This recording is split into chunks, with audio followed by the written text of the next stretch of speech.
And welcome, ladies and gentlemen, to the monastery, the open bar of the internet, the world's greatest shit show, and the place where we, the good brothers and sisters of this most holy of temples, seek enlightenment through the drunkest, craziest, and most batshit ways possible.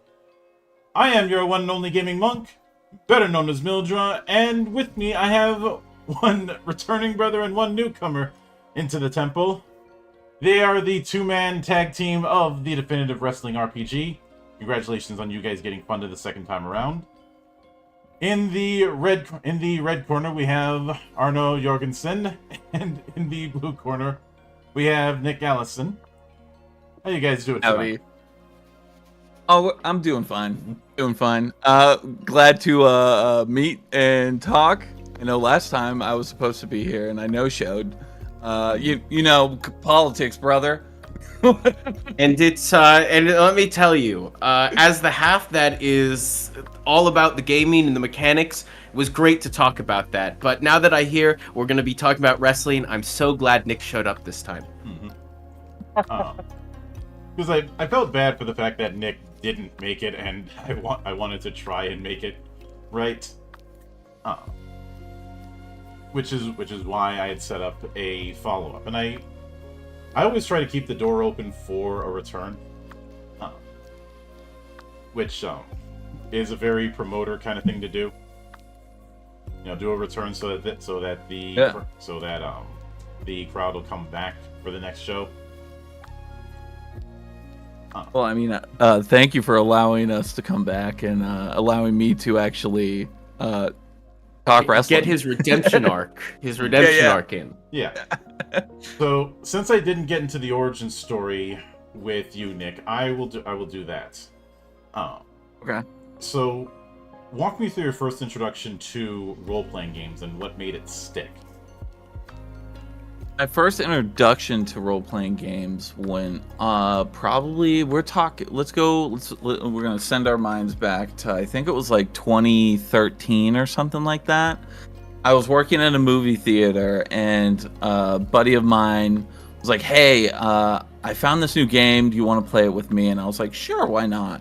And at the time, I think it was like D&D 3.5, maybe 4th edition, something like that. And he was like, "I found this website. We can just join and play online, whatever." And I was like, "Sure, cool, I'm down." I didn't buy anything at this point. I didn't know really what D&D or any tabletop thing was. He was just like, "You like to act and you like to be funny, come play." And I was like, "Yeah, okay, dog."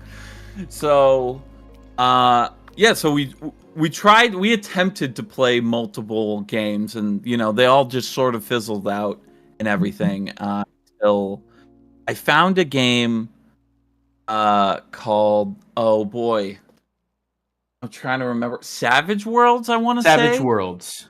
Yeah. Savage Worlds. Thank you, Arno. He knows the origin story too.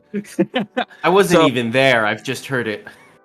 And so I found a group that played Savage Worlds, and I got really interested in it. So we started playing that pretty much at the tail end of my senior year of high school. And around that time, a little known show, I don't know if anybody has heard about it, but it's called Critical Role, came around. And a friend of mine sent it to me, and it was right in like the early stages of it, and right before the Briarwood arc and everything. And he was like, "Yeah, this is like 50 episodes. I'm not even caught up yet, but like we should watch this and maybe we'll like play or something." And then the next time I talked to him, he was like, "How far long did you get?" And I was like, "I'm caught up. I'm watching it live. I'm in. We got to play this game." So we started to like look for more people to play D&D with us. And the online D&D scene wasn't as crazy as it was nowadays. So we just kind of like put up a thing on Roll20 asking for a DM to play a game with us. And that's where Arno came into the picture. And pretty much from there, I've been playing with Arno ever since. And becoming good friends with him as well, I'd say. Do you remember the pitch that you wrote on Roll20? I think I literally was like, "We need a DM to play. We need to find a DM who can give us the Critical Role experience," I think is what I said. Yeah. You said if you think you're as good as Matt Mercer, could you DM for us? When I say I was like, I'm still a full critter. I'm still caught up to everything and all that. But like, I was the deepest into Critical Role, and I thought it was like mind blowing what they were doing over there. And I was like, I want to do that. I want that experience so bad. And yeah, I mean, we've just been me and Arno have been playing ever since. And a lot of people, I remember a call that we had one day when somebody new came in, and they were like, "Oh, you guys must hang out all the time and like see each other." And we're like, "No, me and Arno have yet to see each other in person. We're just like, we've really just been online friends like this entire time." But I don't know, we've just been doing it. That's the short, long origin story for me for tabletop. Yeah.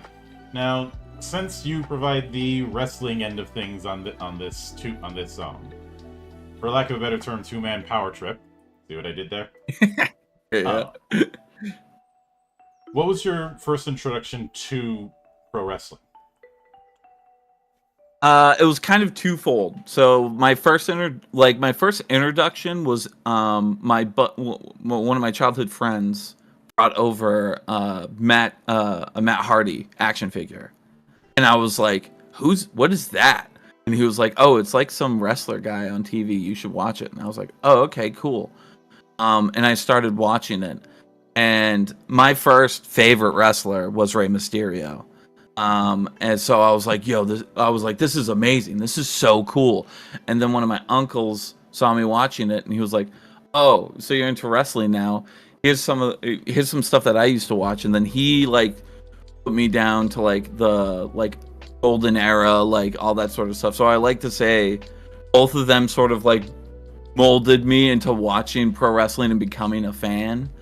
So like my favorite childhood wrestler is both Rey Mysterio and Razor Ramon, because it was roughly around the same time that I just thought Razor Ramon was so cool.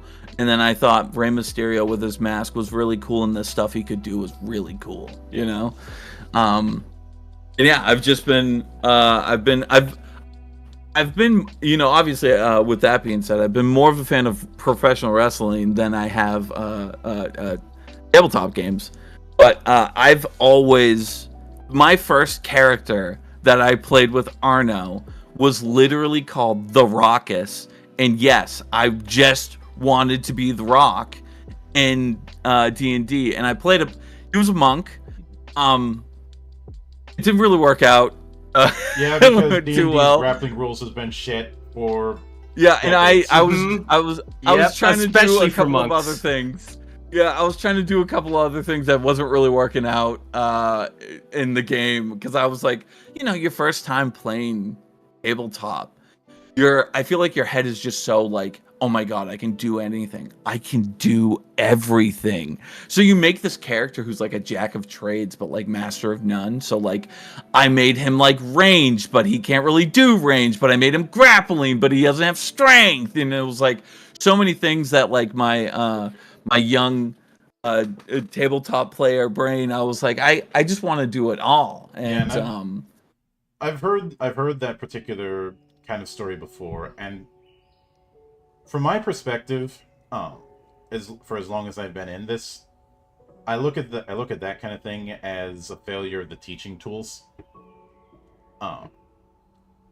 Because of the fact that what something like D&D has the mindset of you make the stats first and then you build the character around it. When, in my opinion, when it comes to bringing people in, it should be the opposite.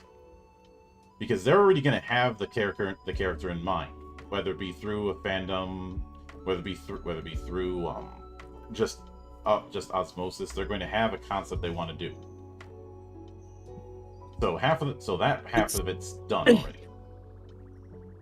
It's kind of frustrating as well on the D&D side of things, as well, because people come into this game with a concept. I know we're not supposed to be talking about D&D, but people come in with this concept of this character to a they chat want with to play. me and Arno. And this is just every day with us.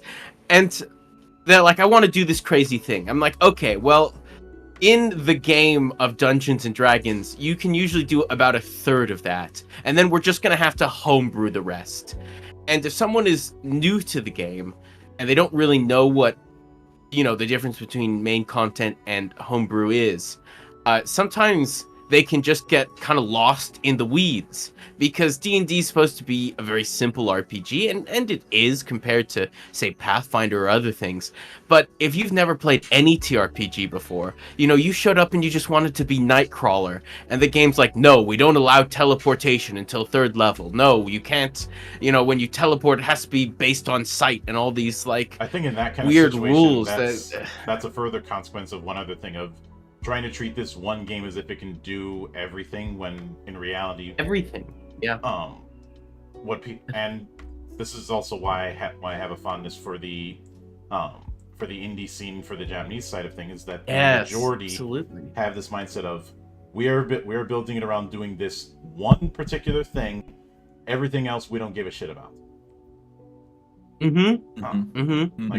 in D&D, we talk about D&D is like a combat game. You pick a class, and 3/4 of your skills are just about how to kill things, and that is not fine, necessarily the focus of. Yeah, it's great, but it's not what everyone loves. You know, when people want to do thieving, like, I'd rather play Blades in the Dark. You know, it's got, you know, with the whole flashback systems. When we play our D&D games that are based on thieving, I just take flashbacks and all these mechanics from Blades in the Dark and origin story systems, and I put it in the game because that's what they're about, you know, heists, and we just Now, Wish we played more indie RPGs. well, you'll know if you look through the channel, you'll notice that's 90% of the content in the temple. Yeah, Is absolutely. indie games because No, I didn't mean you. I mean, I wish I played more indie games. yeah, I got started when it came to the indie scene. When it came to the indie scene, both with wrestling and with TTRPGs, very, very early because I started D&D with the Black Books from the mid '90s, AD&D Second Edition, and I did that for a bit. I didn't like how I didn't like various things. I've never liked the Vancian model when it comes to spellcasting. I still do not like it, and I will hold on to that grudge until I'm dead. But I tried out Rifts. That swung the pendulum the other way. I love the setting of Rifts. I just don't like the Palladium system, and I don't like the formatting. I have cited Rifts as the big reason why I keep getting on people when navigation is questionable.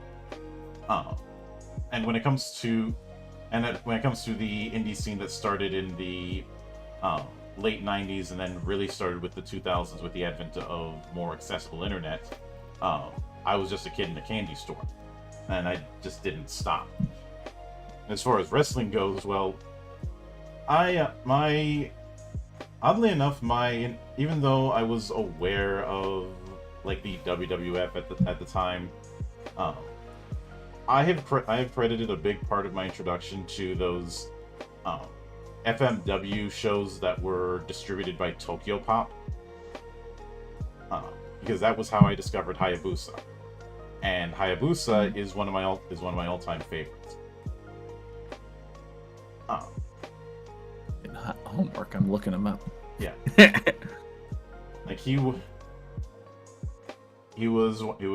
and it also introduced me to the sheer insanity of deathmatch wrestling.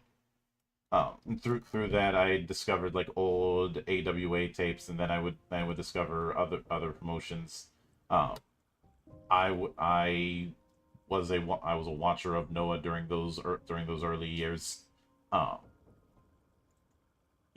When Noah was the #1 promotion because New Japan was suffering from Enochiism. Yeah, I've heard about that.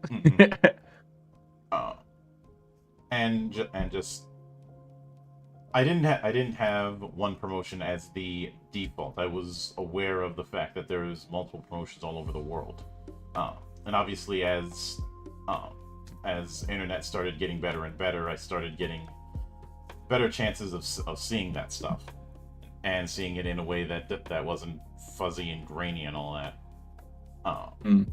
But that was just like everything else I seem to do. My introductions were unorthodox, but when one particular thing that I did ask Arno that I'd want to ask you, Nick, is I'd like to play a bit of archetype association, since the Definitive Wrestling RPG has 6 archetypes, and I'd like to name them, and I'd like you to tell me the first wrestlers that come to mind that you feel are good representatives of them. Okay. So the first one is Colossus. So who comes to mind when it comes to that archetype? For me, Colossus, I always think of like, that's where we're talking your big boys. So I'm thinking like the instant one that jumps to my mind is Big Show, right? Or you could even like throw in maybe a little bit of Undertaker in there too, or Kane, because they were also like touted as being like big guys. But they're probably more associated with another signature style of ours, potentially down this list. But yeah, I would say for the most part, probably Big Show. Your Omos's, your Baba. I'm trying to think of, yeah, Baba. Even like honestly, even like Earthquake, or Vader. Vader. Thank you. I was trying to think of him. Vader. Like yeah, you're big. Like Because it could be like big tall guys, or it could be big round guys. You know what I'm saying? But those are my jump off points for people who are thinking of Colossuses. So, flyers. Oh boy, you got for me, it's all like lucha for me, flyers, because you got like you got Ray in there. You could even say like for like modern day guys, like even like Ricochet. Ray He's Phoenix? not really doing. Yeah, Ray Phoenix. Hechicero, like we talked before this, would be in there for me. Even what else can I think of here? It's kind of changed his style a little bit, but I would still put probably Will in there. Will Ospreay might be either might be flyer, or maybe even like a powerhouse at this point. Those are my like quick 4 for you. Would you put in Jushin Liger? Oh hell yeah, yeah. Jushin, yeah. Even I haven't seen a lot of his like matches, but I would think from what at least I've heard. Well, I don't know. Maybe I was thinking Great Muta, but maybe I put him in something different now that I'm thinking of it. I think he's more of like a striker, if anything. I would definitely put Hayabusa in that. That was pretty obvious.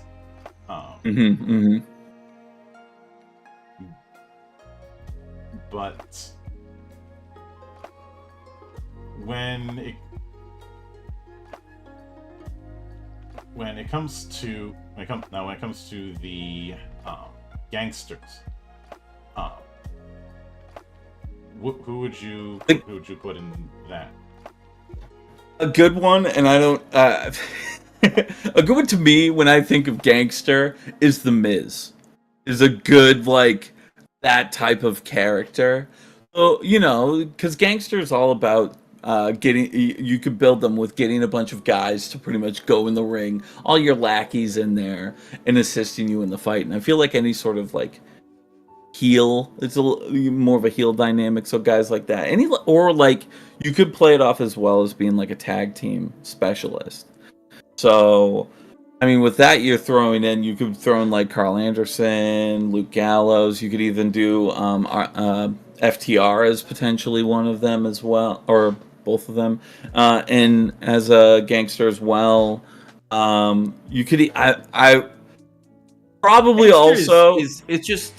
It's really interesting because it is a style that we made. There's a reason that I really don't think there is a full or true equivalent in the actual pro wrestling scene, because we made it to fit, like you said, the tag team, but also on the sort of gang up mechanic of heels.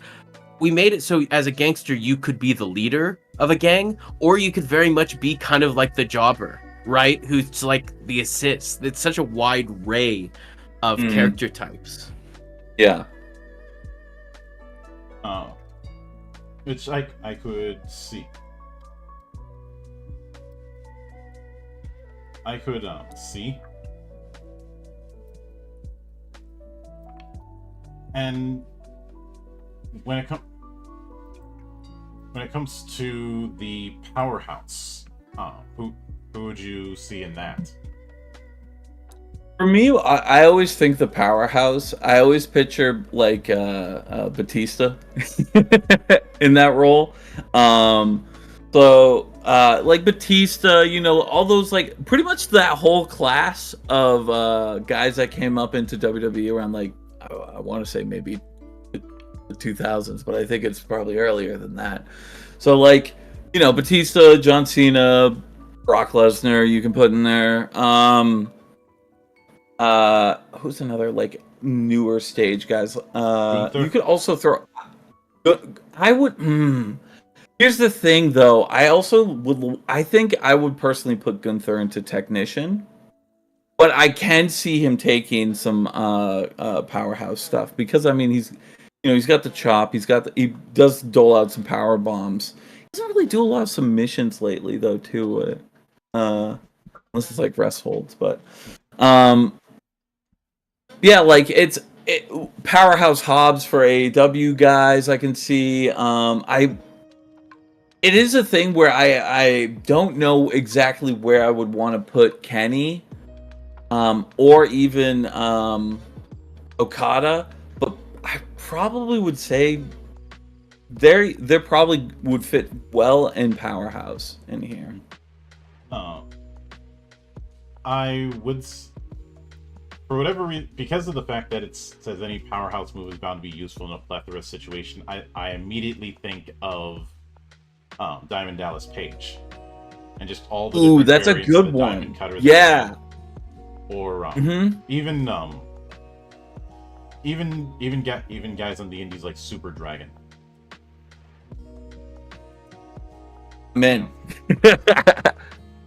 You know, who would just have just certain moves with just a bunch of different variants. Some of the incarnations of Tiger Mask could probably. Yeah, I was thinking. Yeah, I did a little research on. Yeah, honestly, thinking about it, yeah, Tiger Mask would probably fit in there too. Yeah. It's just tricky to go with Tiger Mask because there's been multiple people using that. So many. Yeah, that's what. Yeah. I'd also suggest maybe Pentagon Jr. That's what I was thinking either Powerhouse or maybe like Striker for him, but yeah, either one honestly for Penta. Yeah. I know for some people they look at him and some of the stuff he does and say that he's a flyer, but he's not really a flyer. Not really. No, yeah. Yeah, he's more like I'll beat your ass, you know. Power moves. Back in the days of Lucha Underground, his big thing was breaking people's arms. Yeah. Man, Lucha Underground. That was so good.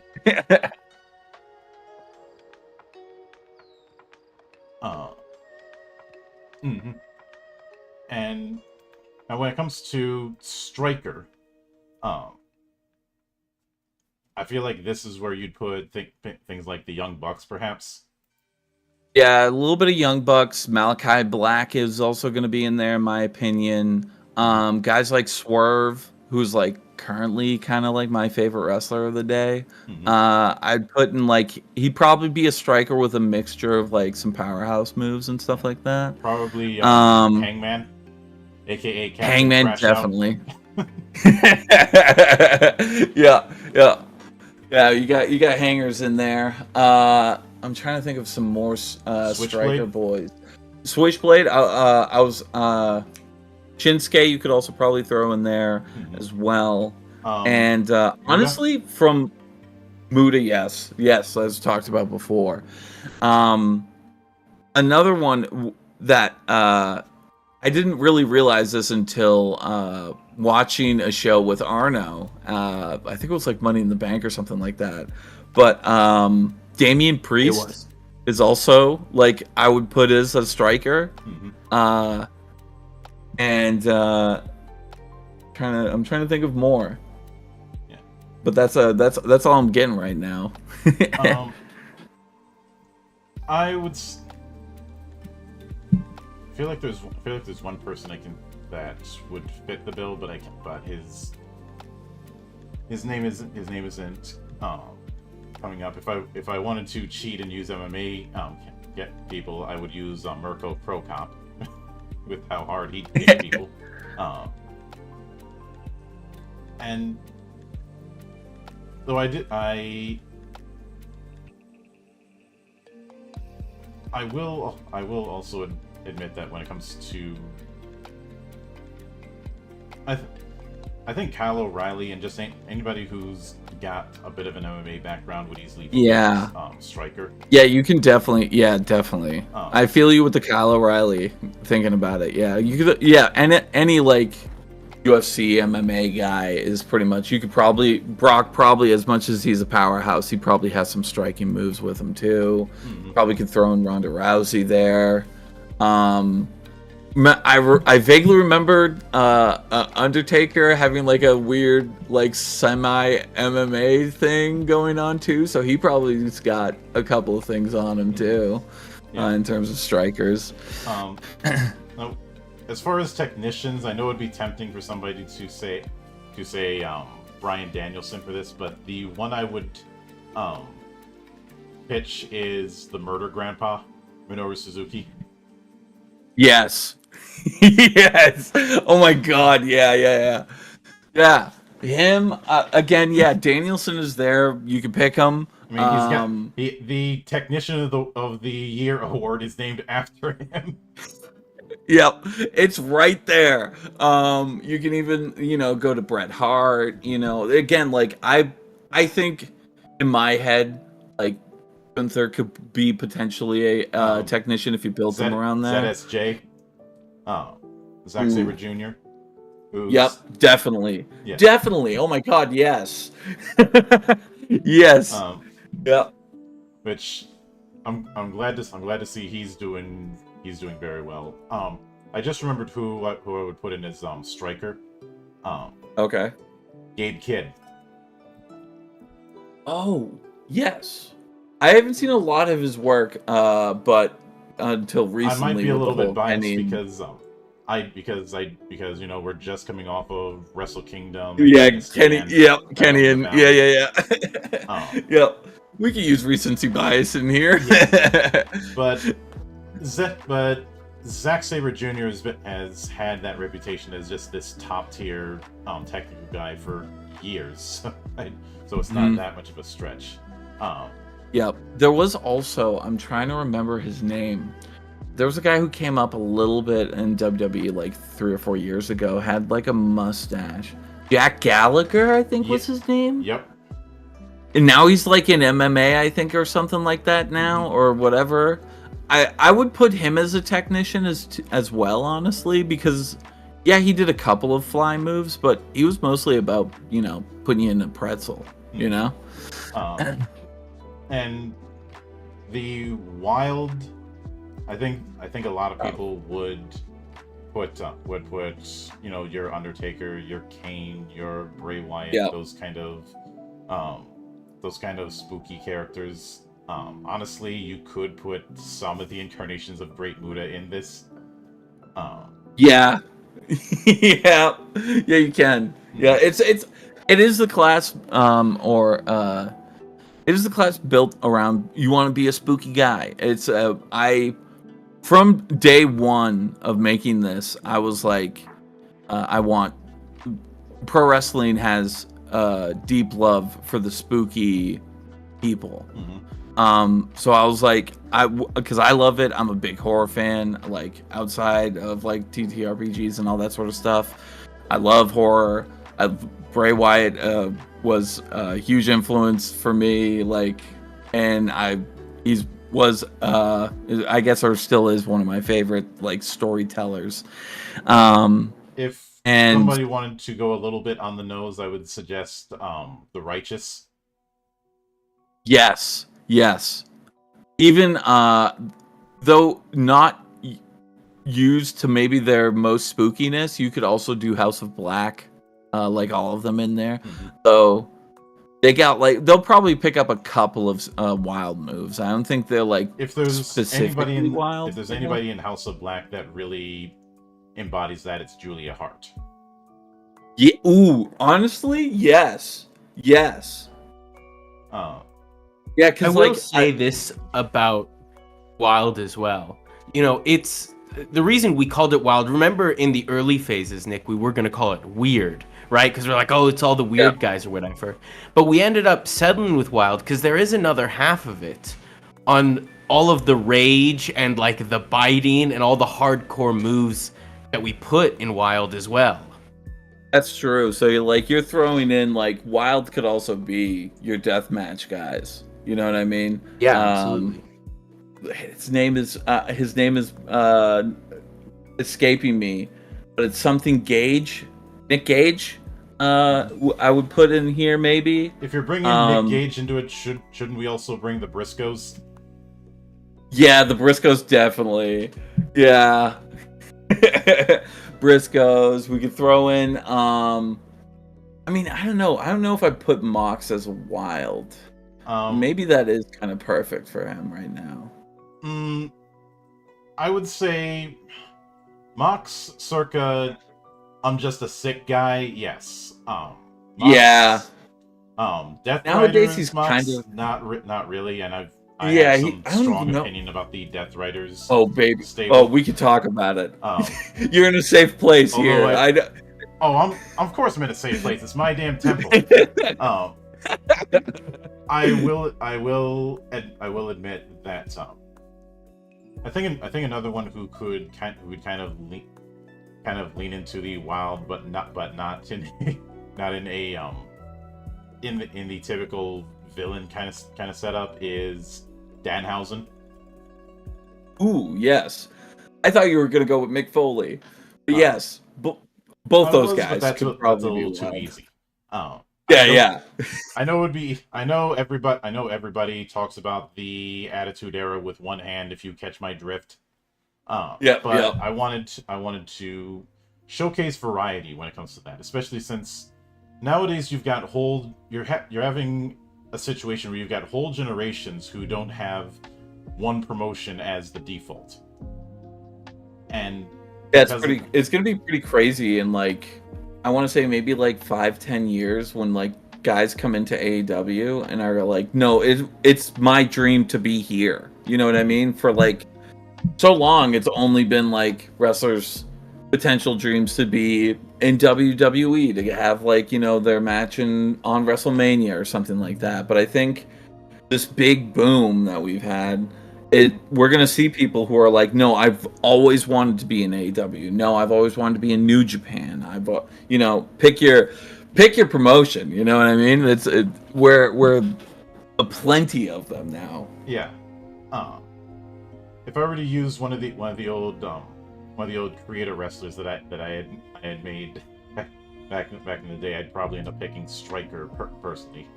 When I was doing a while back, I did a series of reviews of other wrestling games, and the approach I was trying to go with was somebody who was a mix of striker and technician in terms of his style.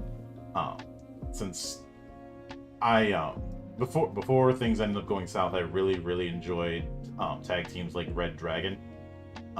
Yep. And I had a bit of a fondness for a lot of the strikers that were in Suzuki-gun. Some of them are still in Suzuki-gun in all but name, now known as, unfortunately, just 4 guys. Yes, that is the name of the stable after Suzuki-gun disbanded. But given that,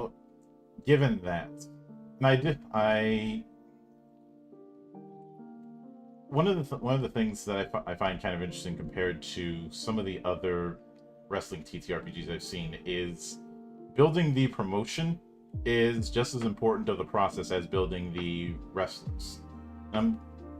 Maybe I'm wrong on this, but I have the feeling that there's a kind of inbuilt assumption that players are going to be making multiple wrestlers even if they're not making a stable. Yeah, you can, coming into the game, you could, like, your domain could just be an entire faction if you wanted to do that. But we wanted to, we didn't want to just make a faction game. We wanted to, if you wanted to just make, say, you're making 4 wrestlers, you can have it be that they're all, separate from each other. They don't, maybe they'll tag every once in a while or something like that, but, like, it's open for letting people either, if they want to do the faction thing, it's an easy in with the domains, or you can just be a bunch of dudes. You could just be 4 guys. We also wanted people to be able to faction with each other, have like 2 players come together and make a faction, but then not be limited by that. Is why we have the domain system how it is, because you could, in your domain, have 2 characters that are part of a faction, between me and Nick, but then I can have my own, like, main show character who's not about the faction. He's just about what I want to do. And I know you had a fair few different match types, and there are some match types we've seen in some promotions that I'm curious how you guys would handle it. Obviously, all the tournaments, that's easy to do, so there's no reason to say how do you do an equivalent to the G1 or the Continental Classic. The round robin format's been established. Yep. But in terms of things like in terms of things like the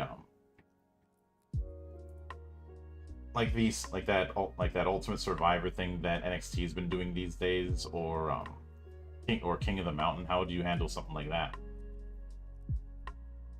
That'd be kind of an interesting thing for King of the Mountain. It's mostly like I would. That's interesting. I'd probably do it where it's easy enough to just like put the you know, if you pin somebody or whatever. If we're doing I forget the name of that match type again. NXT. You just said the NXT one. Yeah, Iron Survivor. Iron Survivor, yes, thank you. But yeah, it would be something along the lines of like if you're pinned or if you get knocked out or locked out.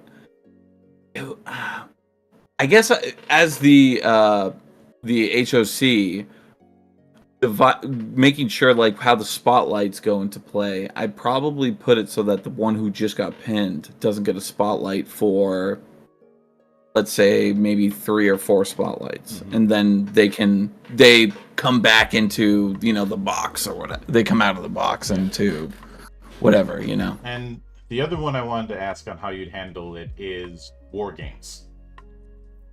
It's a question. That's been a question. A lot of people ask the machine, baby. Yeah, it's there is we have a version of a War Games match in our in one of our books coming out. So I guess something like that. Yeah, we have a one of the free playbooks that we have, and it's in our playtest package. Is God, not get into it too hard. It's sort of like a roguelike cooperative thing where you make a team of wrestlers and you fight a bunch of machine-built, like glorified flow charts, machine wrestlers that you fight. And one of the acts has you do this match where one at a time you have these 3 different matches that you've got to send out your guy to try and deal with what they decide to go at you, because they basically roll a die, they send like this random type of wrestler, and you have to very quickly on the fly think, who do we have on our team that can handle that? And then you've got these other matches going on, and we put that in against the machine because it was very funny. And technically very difficult to make. It was a fun challenge. Yeah.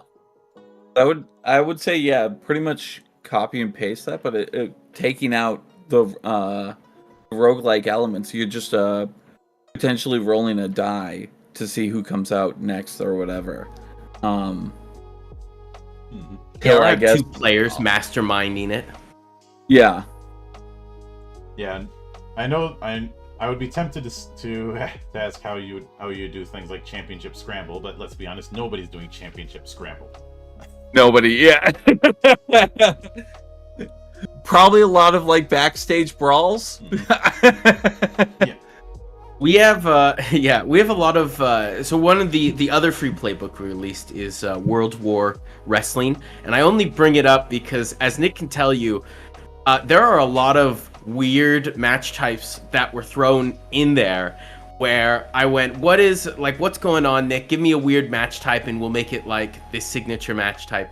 And he threw a bunch at me. He threw like the lumberjack matches in there. Match, yep. There's a ceiling match where you're like on the ceiling, fighting each other. Yeah, that's because we're looking at multiple different ones. The ceiling match is essentially the tavern bar brawl. And yep. When it comes to titles, I'd be remiss if I didn't point out that with the Olympus Has Fallen title, that is in all but name the Gift of the Gods. Yes. Yes. It is. But 100%. But there is one particular promotion that really has a natural fit with some of those, as well as the Company Reaper one, and that's how Dragon Gate handles their title belts. Oh, okay. I'm interested. if you're the number one contender for the Open the Freedom Gate champion, which all of them are styled along that whole Open the Blank Gate thing. Mm-hmm. You end up getting a key that you wear around like a necklace going into matches until your championship match. That key opens up a spot on the belt that has the name of who's holding it. If you lose that match, that key gets added as a decoration onto the belt. So you can Ooh, yeah, I like it. I like it. Mhm. Yeah. So somebody who's the champion, who's got a bunch of keys on the belt, you can already tell. Okay, this guy's defended it several times. Mm-hmm. One one of my favorite titles that we made that I think from day one, I was like, we gotta add this. Is a belt is a title that usually didn't really get a lot of good press, probably because it was bad. Was the 24/7 title, and but it's my favorite title.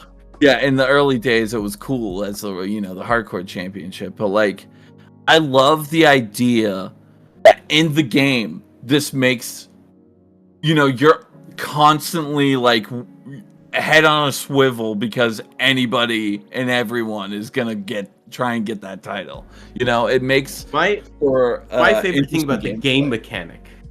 The game mechanic side of it is you get it through a 5 count, not a 3 count, and whenever you're pinning someone, you can say, you know what?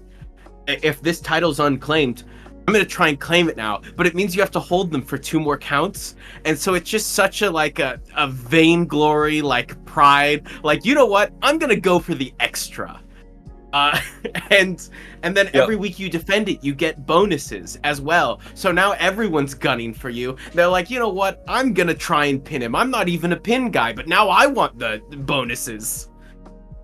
Mm-hmm. It invites conflict. And obviously one could expand a tag team title to be a trios title, or even a stable title if you want to go that far.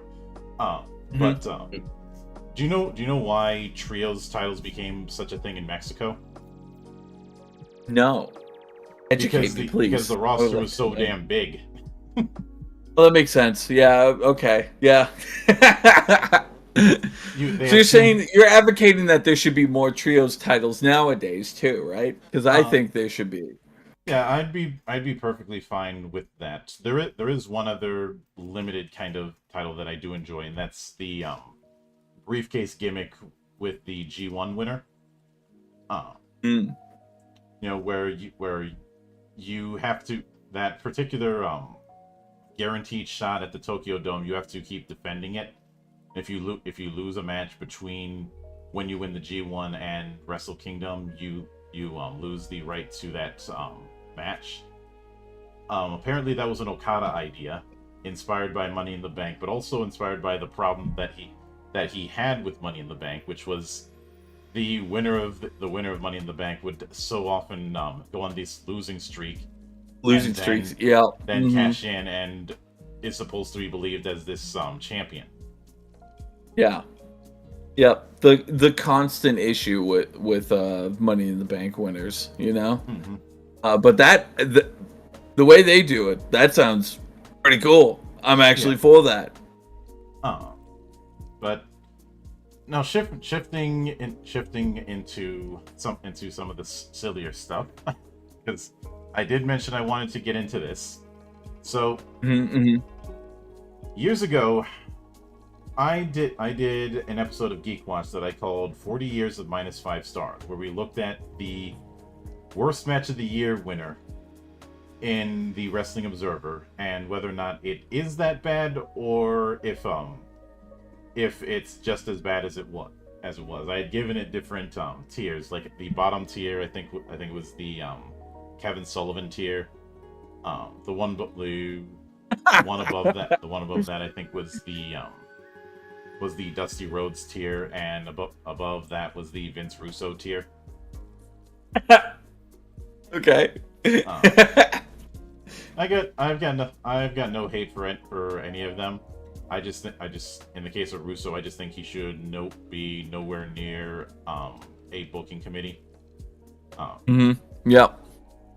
But bro, think of the views.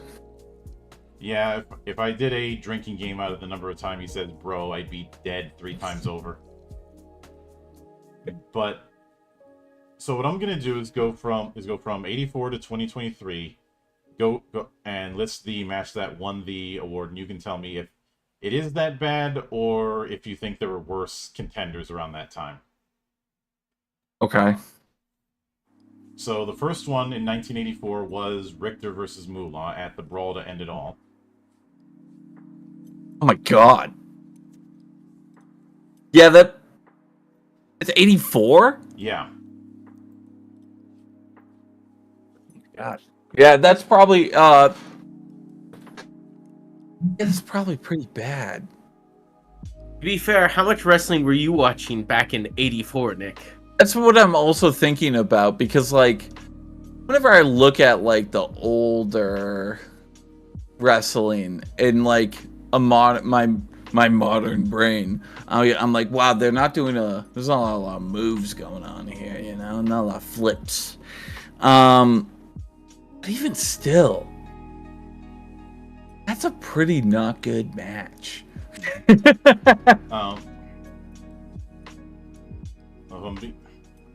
I understand why a lot of people don't like Moolah, I'll put it that way. The 85 one is one I'd have to skip because it was a house show match. It was Freddie Blassie versus Lou Albano in a steel cage. How does he find these?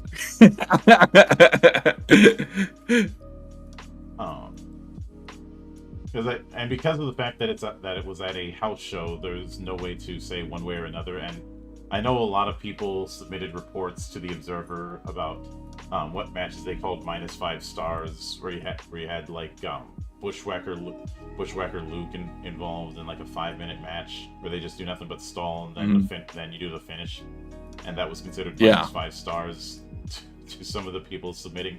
Which, yeah, that's bad, but it's a house show, and 2, there's bigger offenders.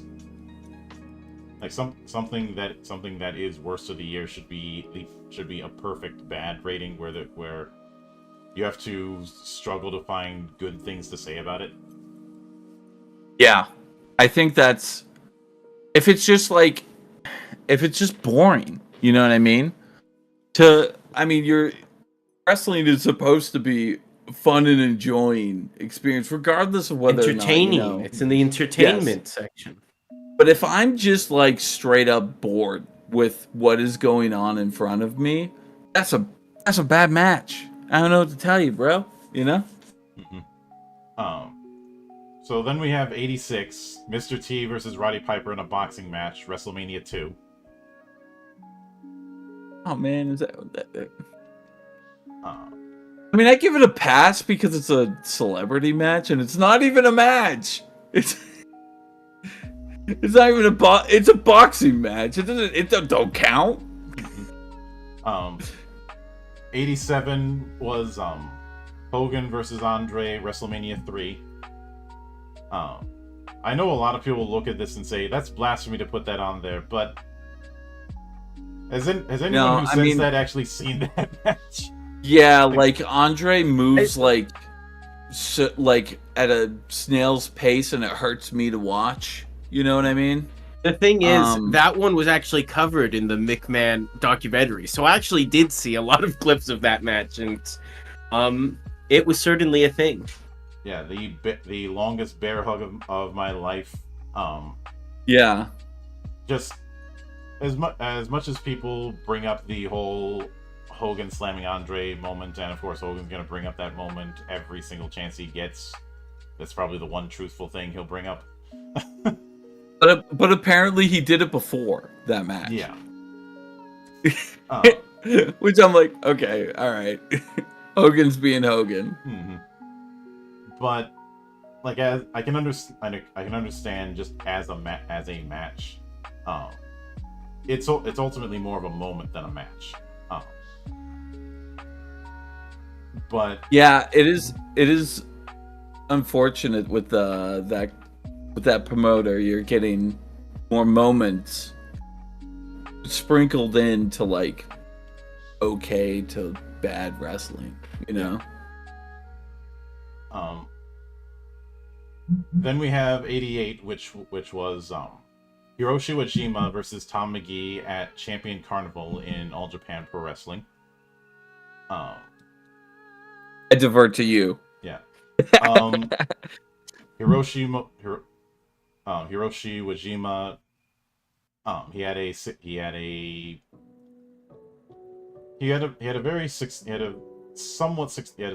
significantly successful career in sumo with a bit of controversy when it came to running the Hanakago stable in the 80s. It's mostly to do with the fact that he just was not a leader type. And Tom McGee, I think a lot of people know mostly because of that match that was considered lost for the longest time of him versus Bret Hart in a tryout match, and it was Tom McGee's best match because Bret Hart could wrestle a broom and managed to get a decent match out of it. Yeah, I mean, you're talking Bret Hart here. But anytime he worked with anybody else, it just was not good. He was one of those body guys who didn't know how to work. And was one of the many failed attempts to try and do a Hulk Hogan successor. Yes. Not the big plethora of them. McGee is one of the lesser known attempts to try and do that, as opposed to some of the more public failures. Yeah. Then 89 we have Andre versus Ultimate Warrior, Saturday night's main event in Topeka, Kansas. I think that this is just another thing of like Andre just couldn't move though, right? Like that's and Warrior wasn't yeah, I get. Yeah, it is also a match with Ultimate Warrior, which looking back on is I mean, it must have only been like 3 minutes, right? Yeah, because Ultimate Warrior is somebody who I think got more blown up just doing promos than actually working. Oh hell yeah! But then you have in 1990 Sid Vicious versus the Night Stalker, which was Brian Clark. That was one of his earliest ring names. Brian Clark wasn't bad. It's just, I think it was just a case of bad chemistry. Yeah, that can really screw with a match. Like, how I think right now a current person who I feel like doesn't have good chemistry with like most of the roster is Naomi. I feel like she wants to go like super fast in the ring, and like nobody can really go with her, you know? And it just makes it feel like she's trying to do stuff in slow motion. I think it might be one of those cases where having a dance background kind of works against her. Yeah. But then in 91 we have Bobby Eaton and PN News versus Terrence Taylor and Steve Austin, the Capture the Flag scaffold match at the Great American Bash. God. There is a very good reason why nobody does scaffold matches anymore. Yeah, no, this is a good placement for this. Mm-hmm. Man, there's gotta be like some really bad like gimmick matches. I can't wait till we get to the or if it's already been on. What were those like flagpole matches that they did in like the 2000 like the fucking it was like John Cena versus Rusev. Yeah. Oh yeah, there's that. It's the only one I can think of. Yeah, and having a Bulgarian guy going full Russia. What a brilliant idea that was. But not only that, doing a capture the flag scaffold match, you're doing two gimmicks in one match, which is always a bad thing. even if they're two good gimmicks, mixing both of them at once, you usually end up with the worst of both worlds. And as infamous as Cornette's fall from the scaffold in the Night of the Skywalkers thing at Starrcade is, or like, nope, a lot of scaffold matches are just a lot of walk and punch. Because nobody wants there's to not take a lot. that bump off the scaffold. Yeah, it's a lot of like, I mean, yeah, it's a lot of boring, like slow moving, because you don't also want to accidentally fall off that thing if it's not at the time, you know. Yeah, but also from WCW in '92, you have Rick Rude versus Masahiro Chono at Halloween Havoc. This is pre sunglasses Masahiro Chono, when he was still this super rookie in New Japan. Okay. Which I think it was more of just a bad chemistry thing. I don't think it's as bad as some of the other ones. It's probably not great though. And We can bring it up. There should be a section of this of just bad chemistry, and I don't think it should be like maybe in the middle of this list, you know? Because it's like, yeah, they just didn't work out with each other, you know? Yeah, and in '93 we have the Survivor Series match of the Bushwhackers and Men on a Mission versus Bam Bam Bigelow, Bastion Booger, and the Head Oh my Shrinkers. god. It should be lower. Oh. What? This is so bad. Go down. Down. I will be flat out honest. Even knowing wrestling in the 80s and 90s, I still have no idea what people saw in the Bushwhackers. Not the sheep herders in the territory days. That's a different story, but I never liked the Bushwhackers. I never got the appeal as well. Even when they touted them in like the later time, I was like, I don't. Why were we this? You know, do we not have any sort of character at all? We're just throwing these guys out. All right, whatever. Yeah. No, this should be lower. This should be a lot lower. Man on a Mission. You know that lasted 3 years too long, and it was an attempt to try and do a hip-hop gimmick in '93. I know some people like Mo in a so bad it's good kind of way, but you eventually got the whole thing of trying to make Mabel into the main eventer, and he clearly could.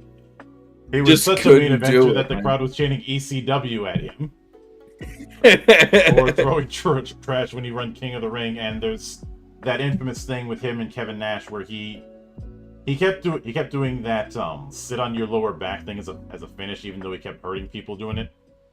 Yeah. And Nash had told him, "Don't fucking do that." He almost got according to Nash, he almost got fired over that. Oh yeah, I bet. I mean, Nash had so much pull back then too, so like he probably, somebody probably commented. Bastion Booger, it's a terrible gimmick. It was another just one of those. Gross. He's just gross. I feel like it was done because they got people pissed at them for the Friar Ferguson gimmick. I forgot he was that before. And with the Head Shrinkers, was never a fan of the Head Shrinkers. I like the Samoan SWAT team. I didn't mind the Head Shrinkers. But again, spookies. You know, in '94 you have the Royal Court versus Clowns R Us. I've never heard of this until right now, but I'm just gonna go off those names. Terrible. It was basically a program between Jerry Lawler and Doink the Clown. Oh, of course. Okay, yeah, no. Yeah, this is terrible, probably. What was the year for this? 94. This was 94. Wow.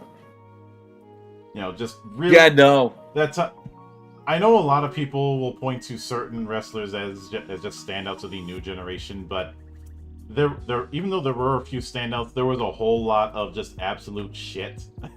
like, like, just nothing, honestly. Like, just terrible gimmicks like Mantar. Yep. Was the turkey around then? Was that the gobbledygooker? Yeah, that was a thing. I know there's a lot of debate about which was worse, the Shockmaster or the gobbledygooker. I would say the gobbledygooker is worse. As bad as the Shockmaster is, we at least got a few matches out of it. Yeah.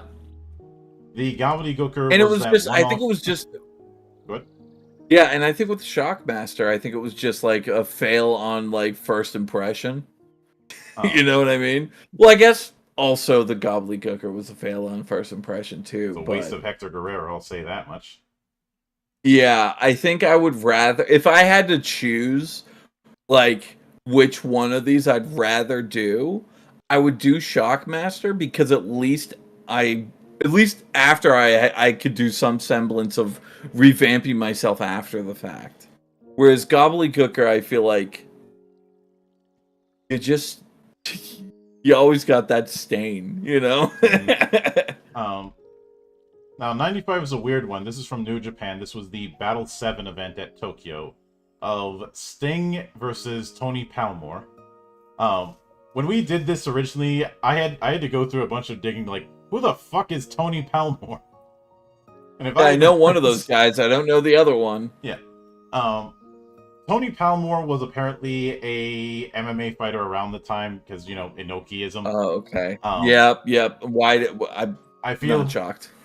I look at it kind of like when Baba brought in Raja Singh, who was completely horrible, and was doing so for no other reason than to take a pot shot at Inoki, because the two of them were that level of petty towards each other. And by that point, the Raja Singh match, which was absolutely awful, was meant to try and be a parody of Strong Style. Yeah. But when I look at the card for Battle 7, it seems all right on paper. There's definitely some matches that I'd be willing to go back and look at, like Norio Honaga and Great Sasuke. I'm always going to enjoy seeing Great Sasuke, even during the times that he was beating the shit out of people. Road Warrior Hawk against Scott Norton. That would be an interesting one. I love Scott Norton. That'd be a good one. Yeah. The Tiger Jeet Singh and Tiger Jeet Singh Jr. That seems like it'd be interesting. I'm always gonna appreciate seeing Yuji Nagata in anything. And same thing goes for guys. For one of the ones that I'd be interested to see that was on the lower end of the card was Masahiro Chono and Sabu against Junji Hirata and Tatsumi Fujinami. Ooh. And also, I mean, anything Sabu is probably crazy. So also, Hiroshi Hase and Keiji Muto against the Steiners. Ooh, I love the Steiners. Yeah, give me that. Apparently, although I will note when it comes to that Rick Rude and Chono match, that was when Rick Rude didn't have the mustache yet. Rick Rude without a mustache is something that feels very, very wrong. Ew. Yeah, I can't even picture him without the mustache. Ew. It's like seeing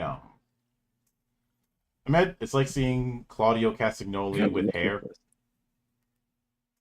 Yeah, that's a weird one too. Yeah. I gotta see Rick Rude without a mustache now. But in '96 we have from Uncensored.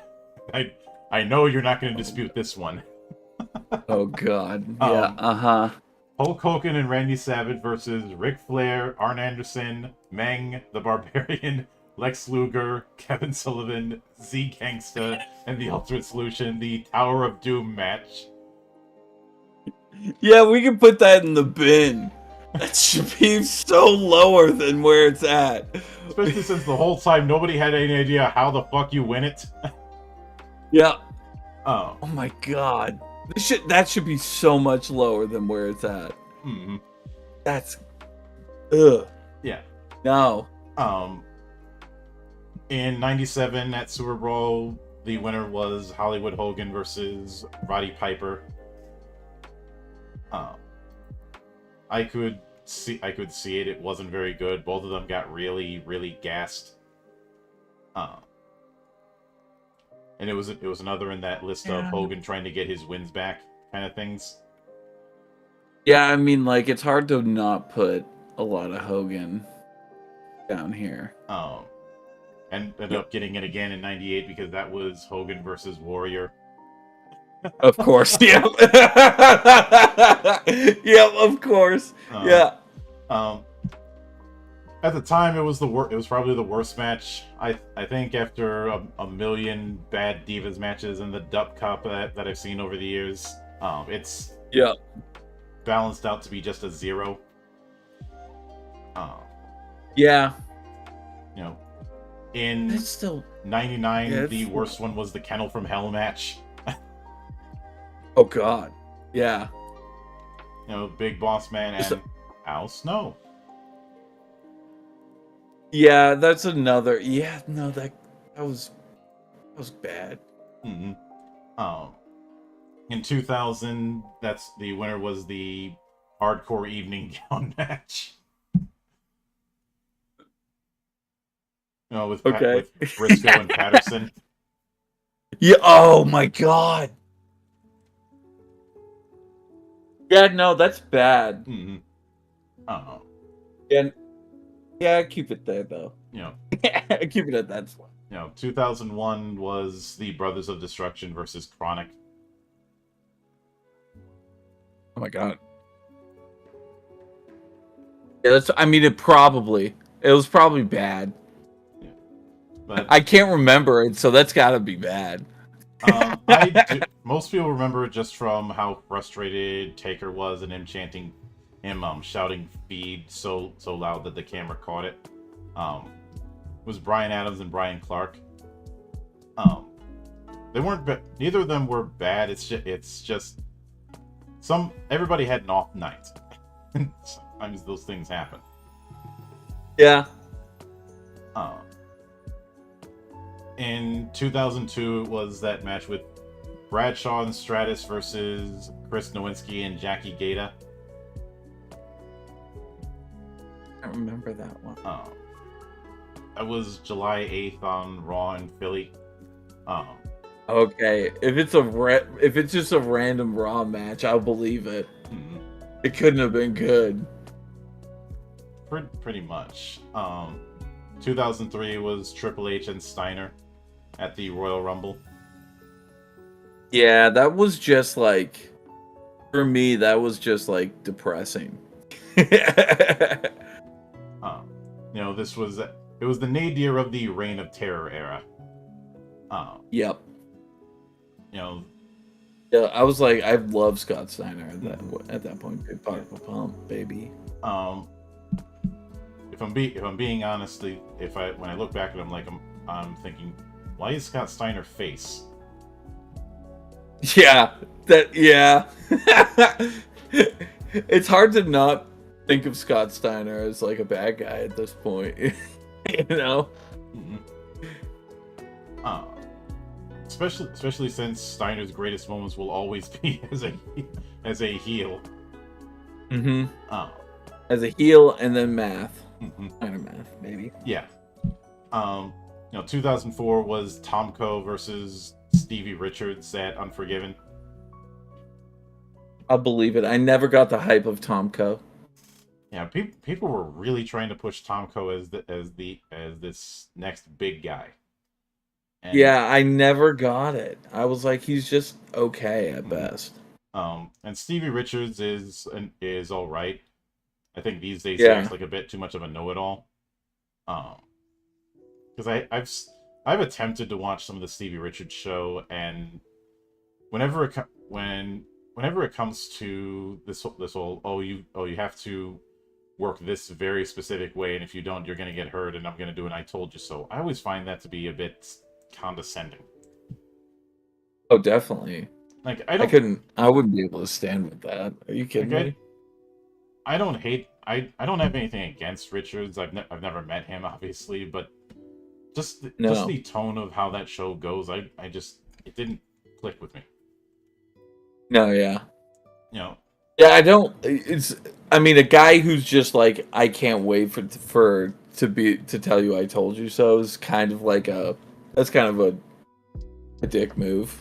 And another case of just the Monday morning quarterback. But 2005 was Eric Bischoff versus Theodore Long. Having two non-wrestling performers in a match, that's it should be higher. It sucks, but I don't. But as far as worst of the year in 2005, I don't know about that. No. I mean, it is the thing of like non-wrestlers wrestling is always for me. I feel like it's just never gonna go well, Yeah. Taken away from like some celebrities who like legitimately can wrestle, like those guys when they Bad Bunny, I think when he came into it was really good. Unfortunately, Logan Paul is pretty goddamn good. What's his name? Stephen Amell. Stephen Amell. Yeah, really good. 2006 was the Reverse Battle Royal. That thing that was the lead-in for that Fight for the Right tournament. Oh yeah, it kind of had a cool concept to it though. I just think it needed to cook a little bit longer. There's a little bit of a cool idea to it, and I just didn't hit the mark. 2007 was James Storm versus Chris Harris, that blindfold cage match. Oh yeah, that one's bad. I look at that as like a case of this should not have been a blindfold match. Just have it as a cage match. You already have like a good gimmick going with the cage match. Everybody loves a cage match. Why are you adding like extra things to it? Mm-hmm. Again, adding more gimmicks to a gimmick match is not going to end up well. And the blindfold kept falling off. Mm-hmm. I think the only blindfold match that I've actually enjoyed was Jake versus Martel. I can't think of anyone that I've personally liked. And I think that's mostly because they work the crowd into it by kind of playing hot and cold. Oh yeah, okay. That one that has funny bits in it. I will give you that one. That one's a funny bit match. Yeah. Which I guess is sort of what you want from a blindfold match. Is you just want to goof and gaff. You know what I mean? Yeah. A lot of comedy wrestlers should do that. Yeah. 2008 was Edge versus Triple H versus Vladimir Kozlov. That was around that time where they were really trying to push Kozlov as this big foreign heel. Yeah. I think if you take him out of that match, it's probably going to be a way better match than it would have been. Mm-hmm. I feel like he was like him, and there was like another, maybe it wasn't around that time, but Heinrich, do you remember him? Heinrich, I felt like a few years before that, and he that whole scene of him assaulting Michael Cole just killed the character dead. Oh yeah. Then they tried to pair him up as a kind of new Road Warriors with Animal, and it didn't work. Yep. Those two guys I always like. I don't know, maybe it's because they were foreign heels at first or something. But I always put them together in my head. Well, the gimmick they were trying to do with Heidenreich was that he was an unfrozen Nazi. Which, Yeah. Yeah. God. 2009, Jenna Maraska versus Charmel, Victory Road. Oh, yep. That's lower. It should be so low. Uh, Oh my god. yeah. Yeah, that's a bad match. It is a bad match. It gave us the infamous -5 stars meme. Yep. It's a case of this is it. We talked about non-wrestling participants. This is a case of that, and then you add in a quote unquote celebrity. You can't see it, but I'm doing massive air quotes. The biggest celebrity that TNA could afford at the time. It's like they could. It's like they Well, it could have been worse. They could have tried to call back Pac-Man Jones. Yeah. I was so hyped when Pac-Man Jones. I didn't even know who he was when he came in, but the packaging that they gave him, I was like, "This is sick. This guy's gonna be like a top team player guy." And then nothing. Yeah, some of that was due to a contract thing, where he couldn't do any physicality after they had which brought is him always in. great. Yeah. Pac-Man, I knew of Pac-Man and his time in football, and the fact that he was the first player since the 50s to get banned. He's not a good guy. He's a bad guy. Apparently, back then ESPN Allegedly. had a whole subsection just to Pac-Man Jones updates because he kept getting himself in trouble.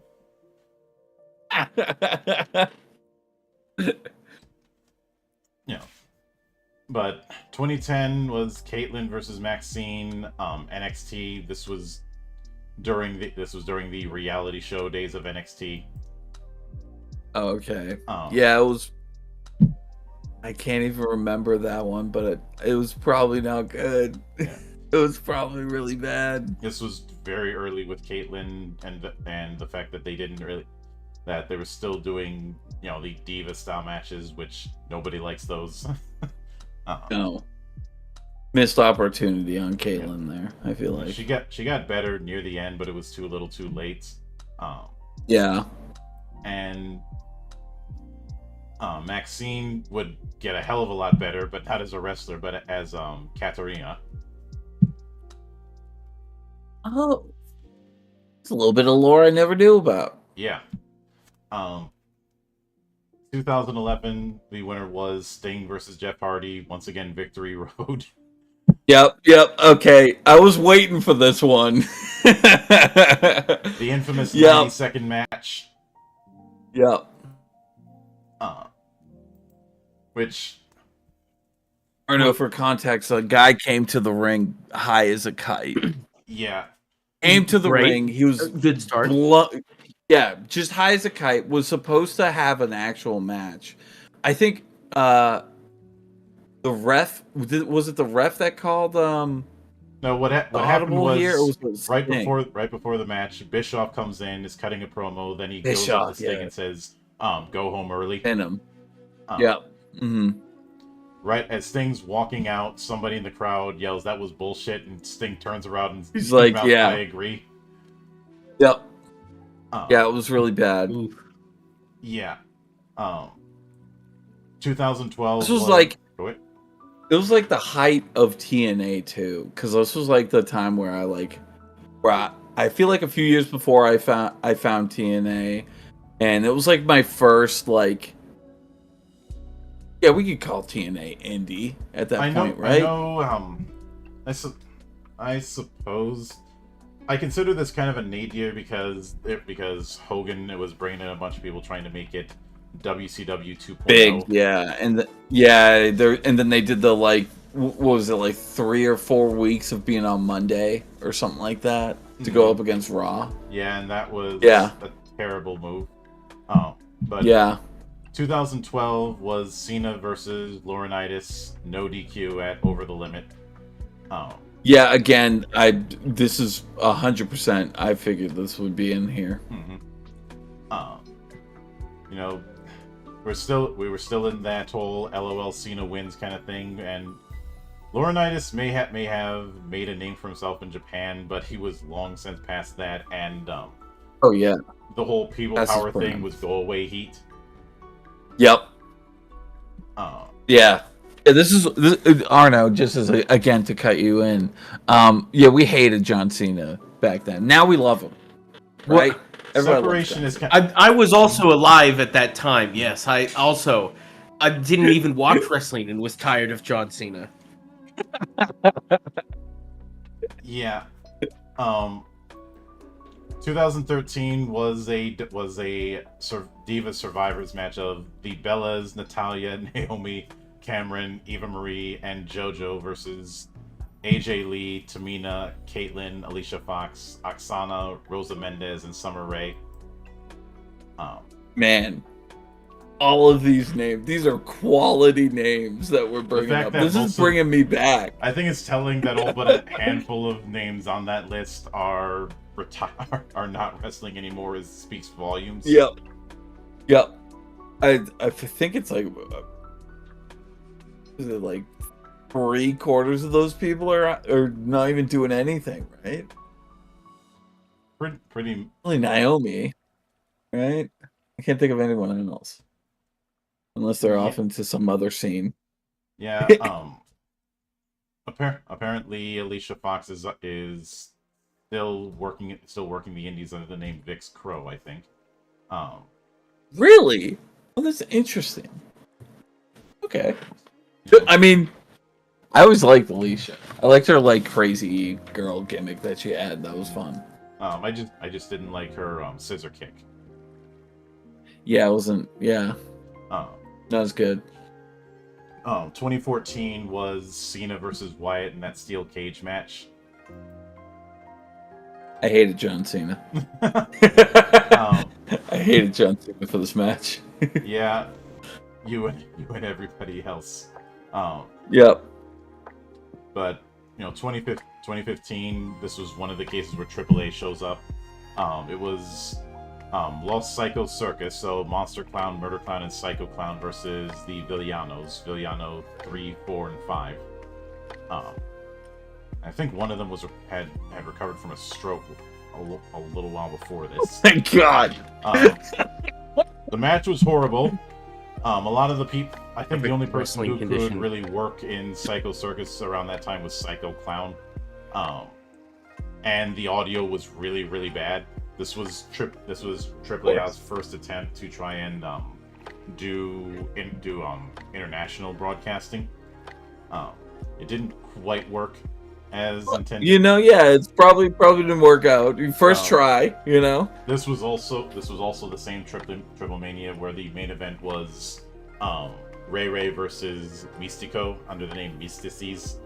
And then after the match, Mystices challenges Ray to a mask versus mask match. That never happened.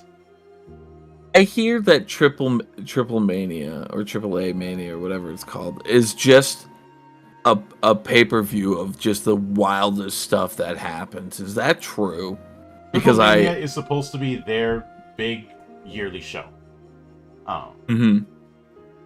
But the problem is Triple Mania AAA has been having a lot of problems just being consistent when it comes to their booking, and I remember watching the show from last year, and they have not gotten better. It's like, well, CMLL has been getting better, as opposed to when they were god awful in like the early 2000s. AAA has been getting worse. It's just bad booking, wrong guys on the top of the card, all that kind of stuff. You hate to see it. Yeah, I'd like for both of them to be doing well, but that doesn't seem. It's the classic tale of two wrestling companies. You can't have both be on the same level. One's got to be good, the other one's got to be dog water. Yeah. Right? Like, it can never be they're both prospering. Yeah.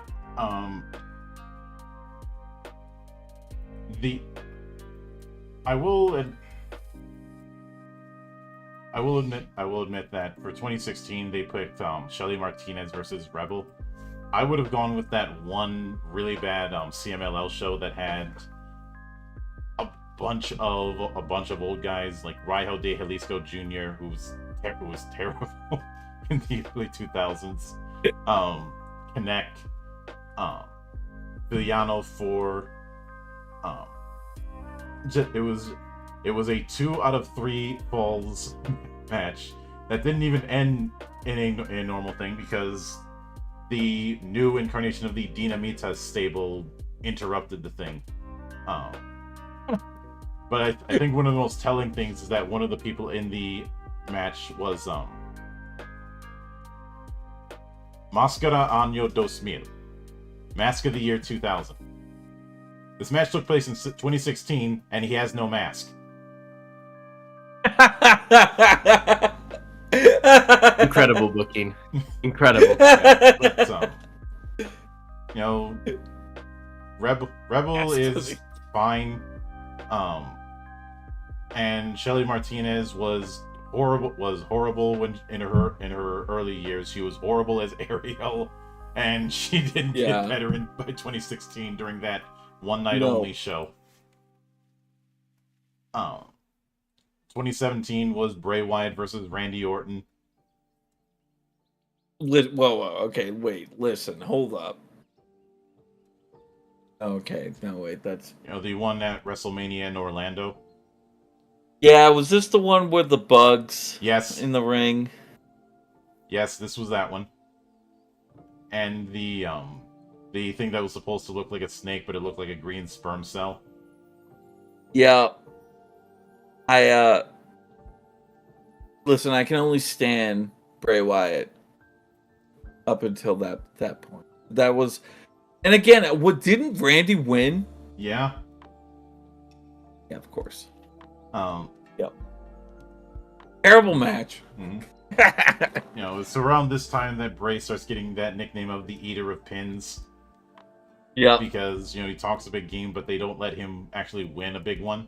Do anything, yeah. I think I was screaming at the top of my lungs. Probably cursed out McMahon at that point. You and everybody else. I was like, just please give me... Just let my man win. Yeah. 2018 was DX versus Brothers of Destruction at Crown Jewel. Sweet 100%. Yep. Yep. Yeah, this is pretty much a bunch of old guys who are... I think Taker's retired at this point too, right?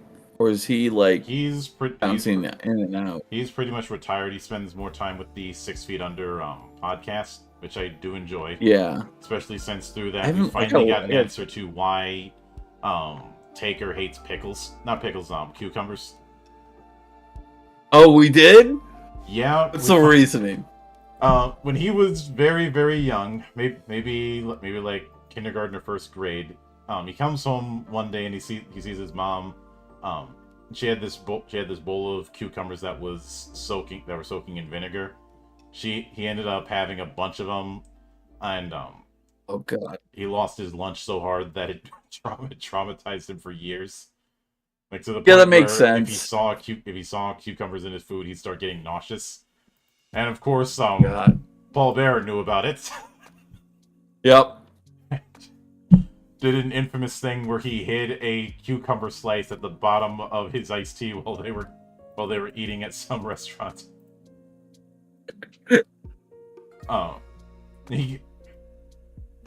Taker did get his revenge by intentionally driving the long way to the arena while Bear is doing the pee dance, and he had pissed himself.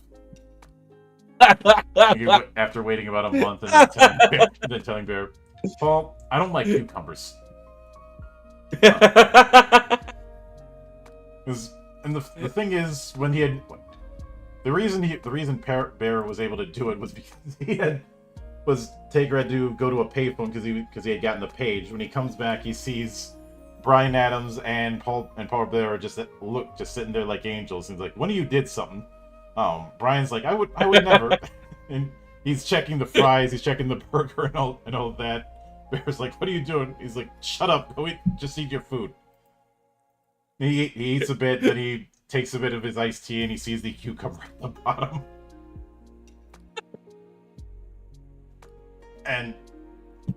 But and going forward, 2019, the winner was Seth Rollins versus The Fiend.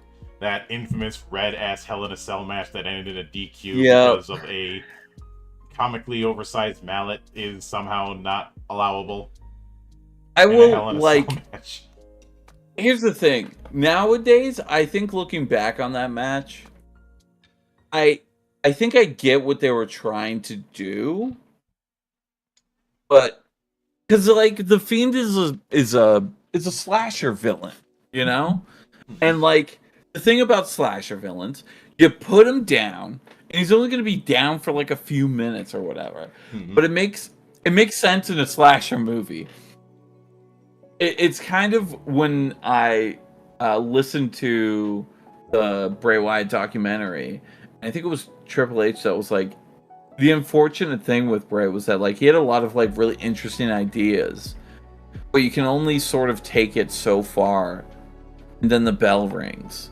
What can you do with it? And I feel like, a lot of people I think say that was like the death of The Fiend. And I think unfortunately it was, because I think it killed everybody's like momentum he had with him. And I don't think he should have won the belt like at all anyway. But it was also like WWE's hand was forced, because wasn't it like the venue leaked that was going to be the match? And everybody, I mean, I know I got excited because I was like, hell yeah, maybe Bray's actually going to get a title. And I never thought of the fact that maybe a slasher villain shouldn't get the title, because what the hell do you do with that after the fact? Well, but remember when you had King Cuerno with the belt, and just ruling over the whole Lucha Underground like an emperor. That's true, but I don't think that was like the idea for The Fiend, though. I don't think his whole thing was like ruling over people. I think The Fiend's character was, he just was out for revenge for people who screwed him before, Yeah. In 2020, the winner was Braun Strowman versus The Fiend in a Wyatt Swamp fight. Listen, that was a good match, though. I see. You heard that I was a Bray Wyatt fan. And I was like, you're like, I'm gonna stick him. No, I didn't pick these. I didn't pick these. These were like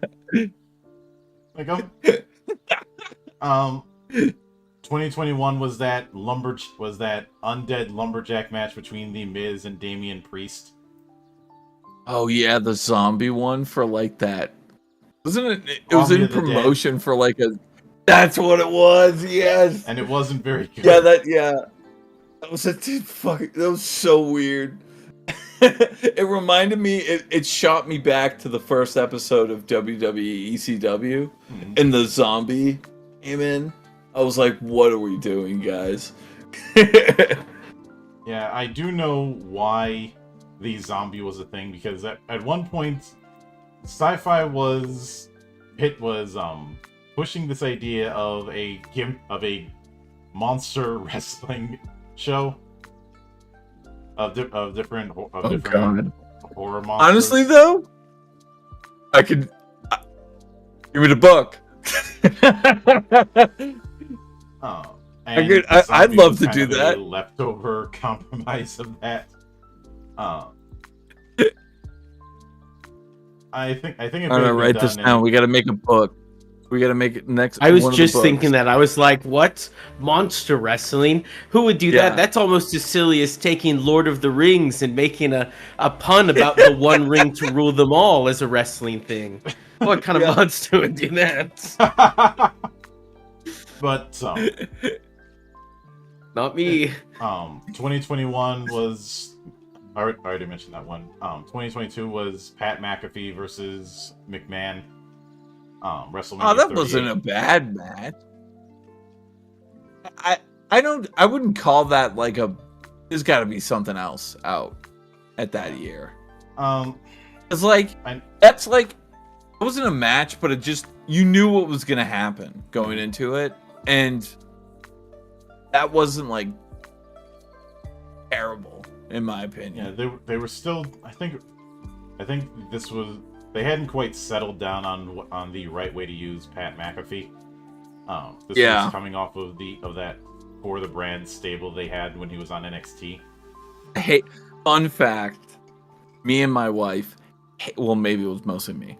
I hated Pat McAfee when he came in for the Brand because I was an Adam Cole guy, and I was like, I can't stand this guy. Get him off my screen. Real go away heat for me. Yeah. You know, and I forget. It must have been when he started doing commentary. And I was like, I'd laugh at something stupid he'd say, and I was like, God damn it! Why is he gotta be charismatic? Now I love him. I Pat McAfee's like so hilarious. He's one of the bright highlights of WWE for me. Yeah. And of course, 2023 was Wyatt versus LA Knight, the pitch black match. I mean, I like it.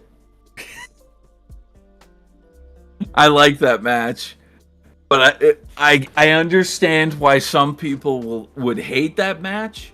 But it had both of my guys in it, and I was like, I'm eating good. I love that feud. I thought it was like it was funny as hell because it was like a classic tale of like LA Knight at this point didn't really have a character other than being LA Knight.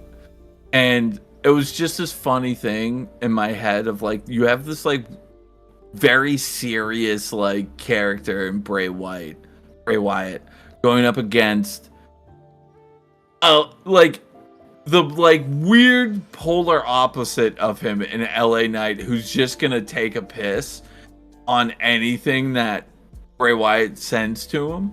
And I thought it was funny as hell. Understandably, but think back to the cool black I almost called it black magic, the black light like face paint that Bray wore. That was cool as hell. I think the problem was just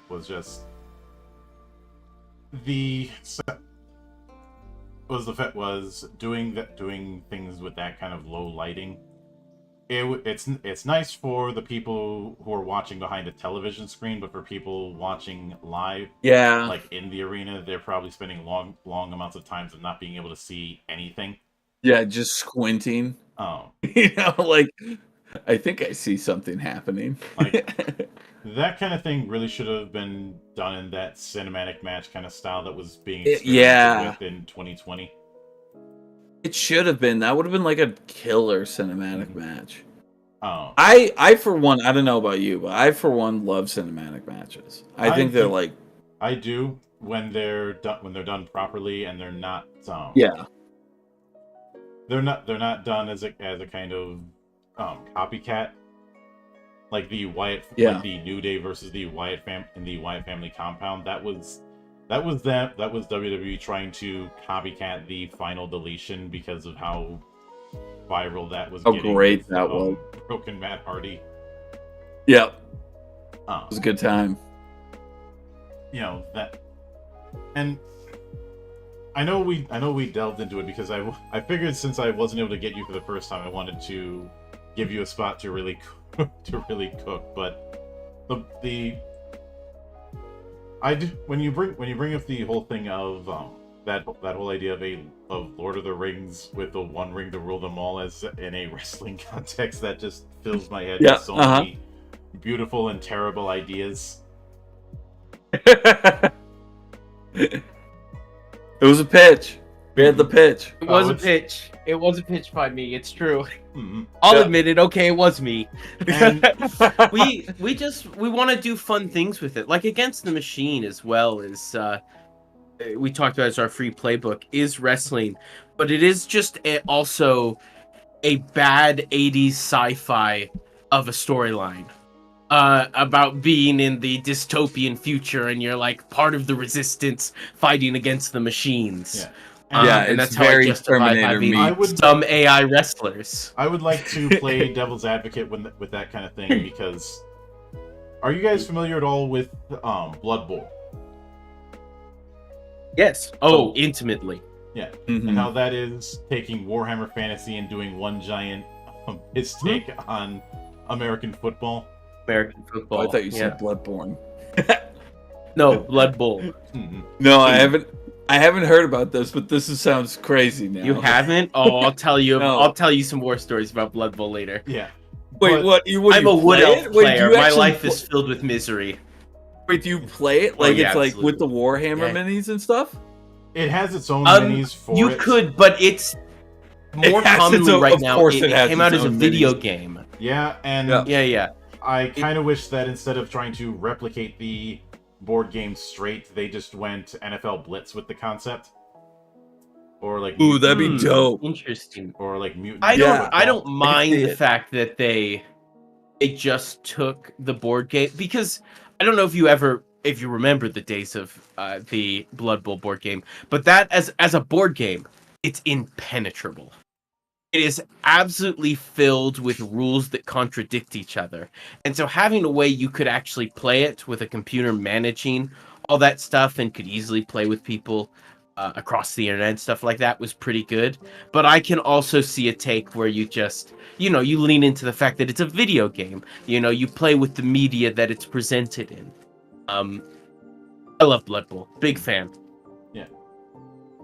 And when it comes, but you have that kind of thing. I could easily see a bunch of fantasy races getting involved in wrestling. I mean, some of that would just be It's- standard fare when it comes to the complete insanity of lucha libre movies. Yeah. My part of my great pitch for the One Ring to rule them all was, I went, okay, so as the commentators and the play-by-play guy, the color commentator, play-by-play, we basically have our of course our our mockumentary versions of Gandalf and Sauron hate each other, mortal enemies, stuck together, commenting the entire time. I thought it would be hilarious. Mm-hmm. Yeah, and with the Just saying, with the successful funding of the definitive wrestling RPG, one of the things I'm a bit curious about is first off, how long do you think it's going to take before it goes up on Drive-Thru RPG so people can make even worse things than we make?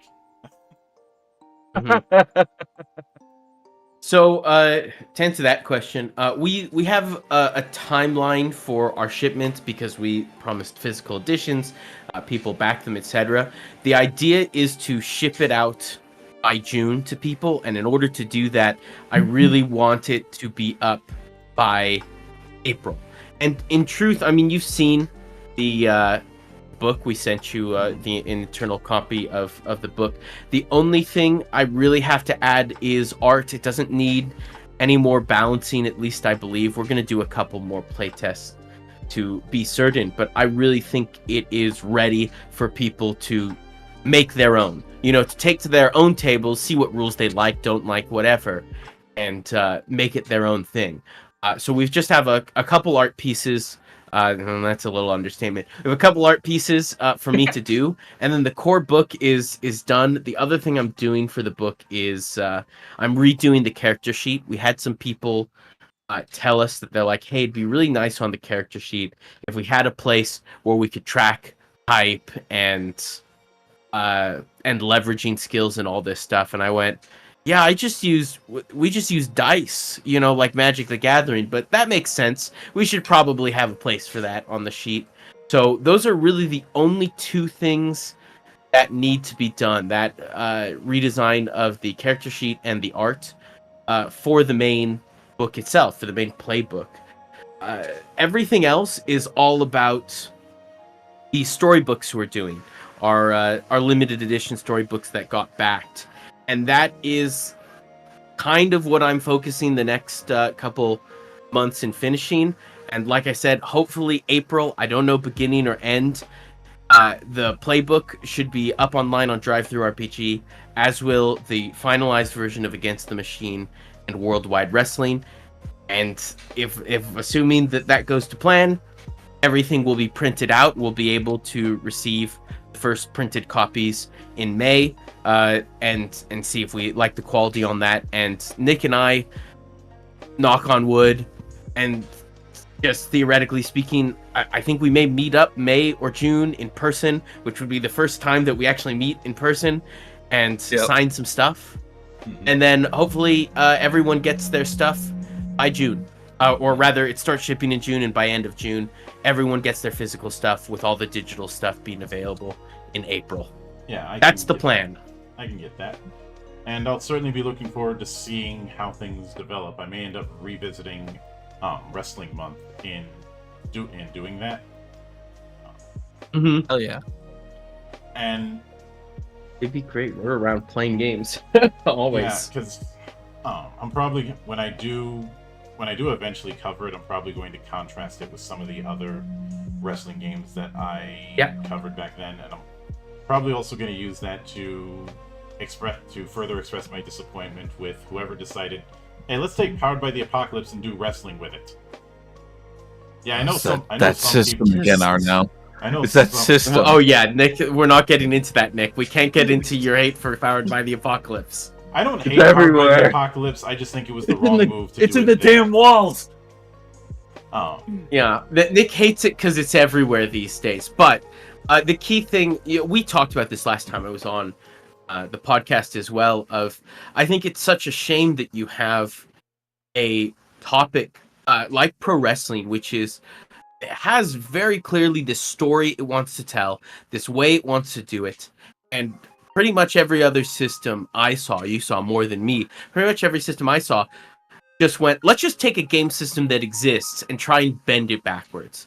They didn't want to design it the ground up for the genre. They just went, let's take Powered by the Apocalypse, or let's take the D&D D20 system with bonuses and such, or let's just take Fate and we'll just make it, we'll just flavor it as wrestling. And it's like, that's cool and all, like, enjoy what you enjoy, simple enough. But I just felt like there was an extra mile that someone could go. That's what we tried to do. Mm-hmm. And we also tried to make it a game, in the medium of game. We didn't, a lot of people on the Chaotic Neutral video came in and they're like, I really wish that you rigged the matches and you made it so it was much more like that story. And I'm like, look, we have it in the system where if you want to do that, you can. We have the setback system designed that the HOC, if that's how they want to run their show, can run their show that way. But this is, at the end of the day, a tabletop role-playing game. And we want people to play the game and enjoy their time as the wrestler, not just as a member of an audience to a show they already know how it's going to turn out. Yeah. Yeah, that was the crazy part for me when we're like doing little research about other pro wrestling tabletop games. I was surprised with how many of them went, do the pro wrestling thing, frig it. And I was like, I understand if you're doing this as like a podcast maybe, or something like that, but like I can't, like, we're coming to this for a game, like it give us a big part of this was like, we want to put in the fantasy of becoming a professional wrestler, and if we're doing that, also involving kayfabe of not knowing who's gonna win, does it maybe change the story? Yeah, but like any great promoter does, they pivot. Something changes, they got to pivot. Mm-hmm. So we do have the setback to, if you wanted to do that, as Arno said. But I still feel like we want to give people the chance to have fun with it, you know. And I just feel like, yes, it gives that era of like, this is what wrestling is like they know, but I just don't. Me playing the game and somebody told me, "Hey, you have to lose." I'm not really gonna play. I feel You're like no longer as hard. invested. Yeah, I'm not as Well, invested it's one of those in things this where match. in actual wrestling or actual pro wrestling, as the audience, if it, when they rig it, and they do, we know this behind the scenes, they rig it, but as the audience, you don't know how it's been rigged. So it's really weird to me, the concept of when you play a game. Sorry, I'm ranting, but just, you're like, okay, so we're writing the story, so we're gonna rig it, but then we also have to be the audience and pretend we don't know how it's rigged. It's like, I can't divide my consciousness like that. I just can't do that. Mm-hmm. I can't be behind the scenes and in front of the curtain. Mm-hmm. And I think I've seen a lot of people talk at length to the point of putting me to sleep about about narrative in role-playing games. Oh, sure. About the story, about storytelling, whatever buzzword of the week you want to put on it. And, Cinema. Huh? Cinema. To bring it to the pro wrestling scene, everyone uses cinema. I'm well, sick of also the on word the cinema. TRPG scene, right? Matt Coville's game, Draw Steel, cinema is one of their keywords for the system. God, it's everywhere. Anyway, it's sorry. like that in Power to the Apocalypse. But what a lot of people end up forgetting is, at the end of the day, this is still a game. And a game has to be some degree of fun. And yesterday I did a whole thing about my experiences with Japanese tabletop. And Oh boy, which one? Sword World? Sword World, Tokyo Conception, Convictor Drive, Log Horizon, Tenma. Oh sure, yeah. Like, I'm no stranger Log to... Horizon has a TTRPG. Yeah. Yeah. I'm probably going to talk about Where's Blade when that drops. I'm really looking forward to that. Picaresque Roman, and there was a comment in the VOD for that I think is quite telling, where he had talked about how even though a lot of those games are very much leaning into narrative, they're not willing to sacrifice mechanical complexity to do it. There's been this idea that in order to have narrative, in order to have an effective narrative, the dice rolling part has to be pushed aside. I think a lot of the reason for people thinking that is D20 brain rot. And because I don't even know if it's fully D20. I mean, systems like Cogent kind of tell us that as well, where they're like, look, disappointment. Yeah, I know. Yeah, for me too. All but it's like that they're like Chad was talking, and he ends up making something I would have seen in 2003. Yeah, I know. I'm like, this is just GURPS with extra steps. It's not, I can't even say it's GURPS, because GURPS will at least give you guidance. It's true, but for me, there are a lot of sources in the scene that tell us, they're like, look, you can have dice mechanics or you can have narrative, and it's like, I'm just like, I refuse to believe that. It is not. If you have a good table, the narrative will be there. Yeah. Plus, in a lot of those cases where they try to do, it's about the story, they end up providing no guidance. This is why you want to talk about PBTA being a whipping boy. Fate has been my whipping boy for about a decade. For that exact reason, it makes a big deal about its aspect system, but doesn't provide guidance as to what is a good or bad aspect. What kind of aspect would be too broad? And I know it's something that can be done because I've seen it done with the one unique thing in 13th Age. I don't have that problem with that because there was a 2-page thread going into good and bad examples of one unique things and why. So there's this. Oh god, I hate derailing you. I'm so sorry, but there's this system in are we here to Dagger chat? Hearts. I guess Oh so. boy, But there's we're a on system this, huh? in Daggerheart. No, stop, Nick. Don't do this. It's a pitchfork. There's a system in Daggerheart where they have these things called experiences, which are basically skill bonuses in 5th edition, except you write in the skill. So your experience could you have pirating +2, you can have Yeah, that's no different patrol than the +3, skill than the whatever. specialization system. That's basically the skill replacement in 13th Age. Yeah, they have. Yeah, it's true. They do have in 13H too. But They also here's- have it in Burning Wheel and other things. It's Yeah. not unique to it. But my issue with the Daggerheart thing is there are many game systems that have this, and in their rule book, they spend a good page or 2 page is telling you, hey, if you're going to write in your experience and give it +3, this is what a good experience would be. This is what's not too broad. This is what's not too specific. Here's a list of examples. Here's why they're examples. And in Daggerheart, of course, not a complete game, though I think it's supposed to be soon, their rulebook just has like 2 sentences going, yeah, don't be broad and don't be specific with it. And it's like unhelpful. That is just a completely unhelpful way. You're like, yeah, so you can have anything you want as an experience. What's the guidelines? Give me some give me a box to color in. Don't just tell me anything. Like at that point we're just plain pretend. There's too many options. I don't know. Use I have with things.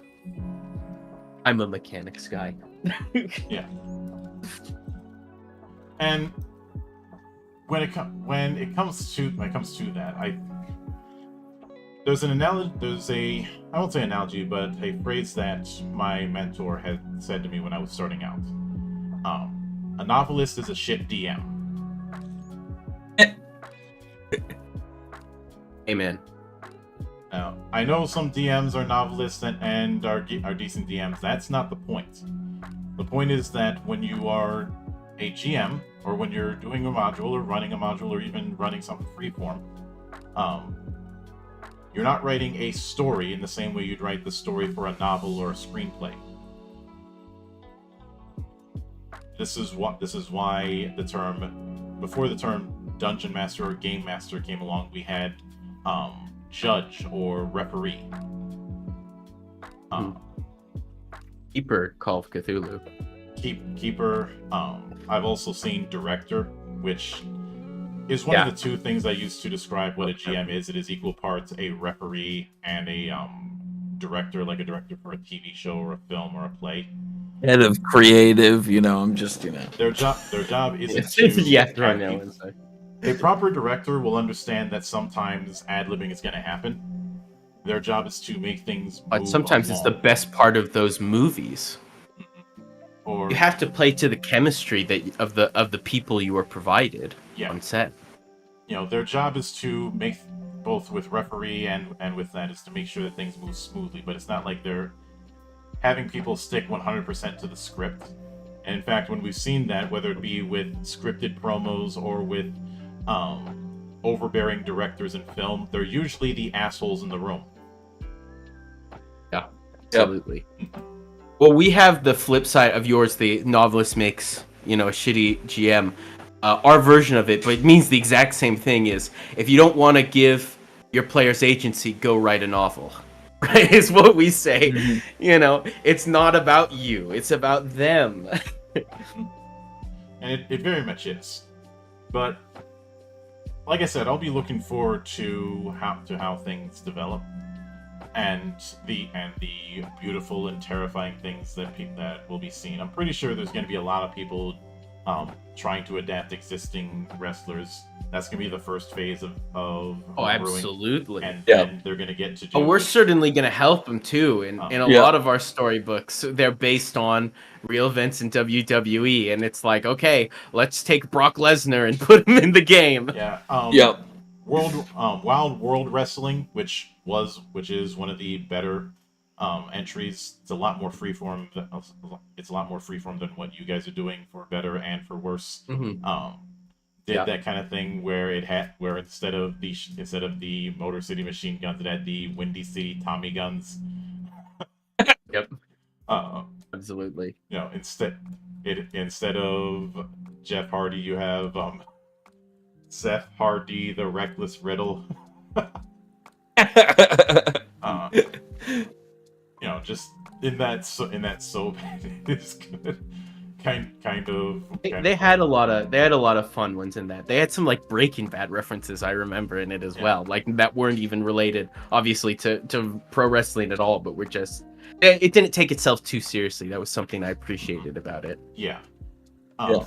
I think that's what that was what was fun, because like I had a lot of hand in building a lot of the pro wrestling stories that I watched when I was a kid and everything like that. But them coming in to play testing with like Against the Machine with Arno, I found my love for like, we can like really do some fun stuff with this system in terms of like making it Rest in peace, making it like Voltage.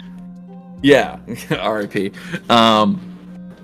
making like an 80s movie, just take that plot and just put it into wrestling sounds so fun and hilarious to me, because you can just go with some wild ideas like Terminator meets pro wrestling, or Lord of the Rings meets pro wrestling.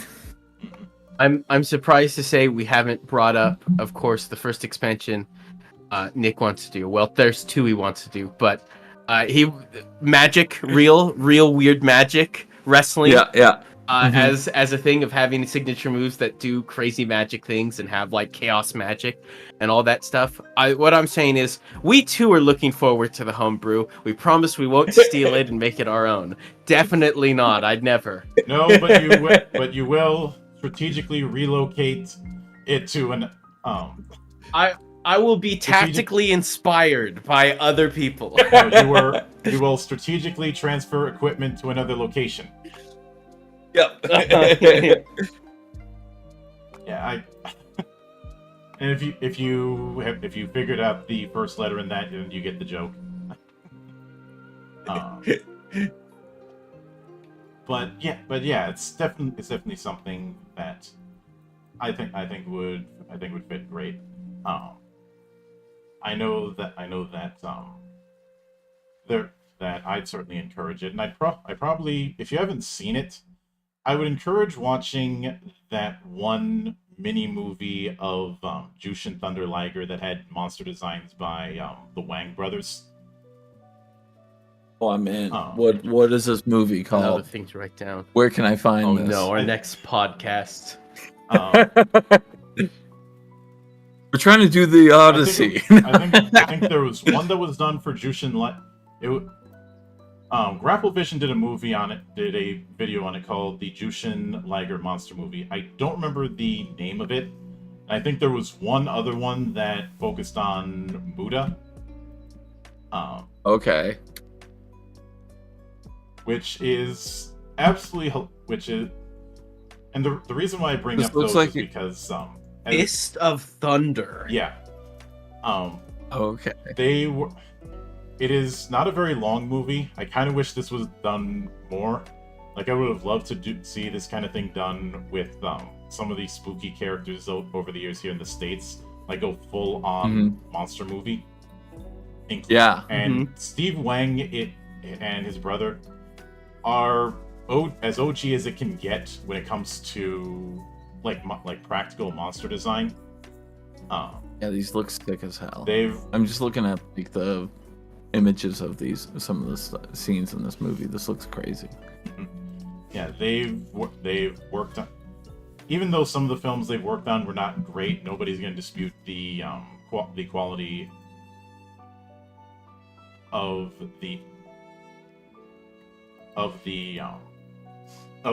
their creature designs. Like, they did work on the creature designs for the AVP movies, and it's very clear that they are. Even I'm not sure if they were directly taught by him, but they are very much students of Stan Winston, and a lot of the Tokusatsu style monsters throughout Japan.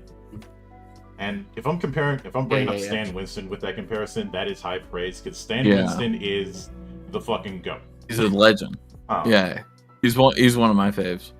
He's pretty much anybody who did high quality monster movies FX in like the 80s, he was either involved with it Yeah. or had an indirect hand with it.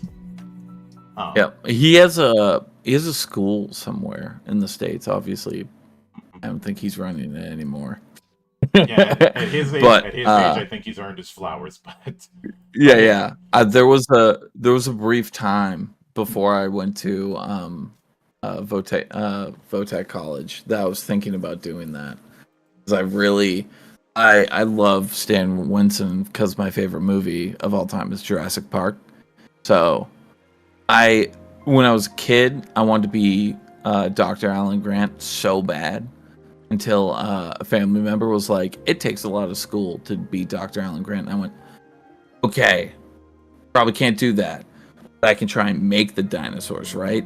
And then I found how how Stan did all the dinosaurs and stuff, and just fell in love with making practical effects and stuff in movies. And that was a real thing that I was gonna try and do, but I went with the safe option. Yeah. I'm not gonna lie to you, but hey.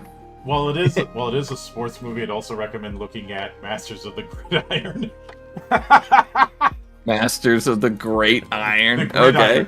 Gridiron. Gridiron. This was something Okay. that was Like done American by football. one of the players for the Cleveland Browns in the 80s, of trying to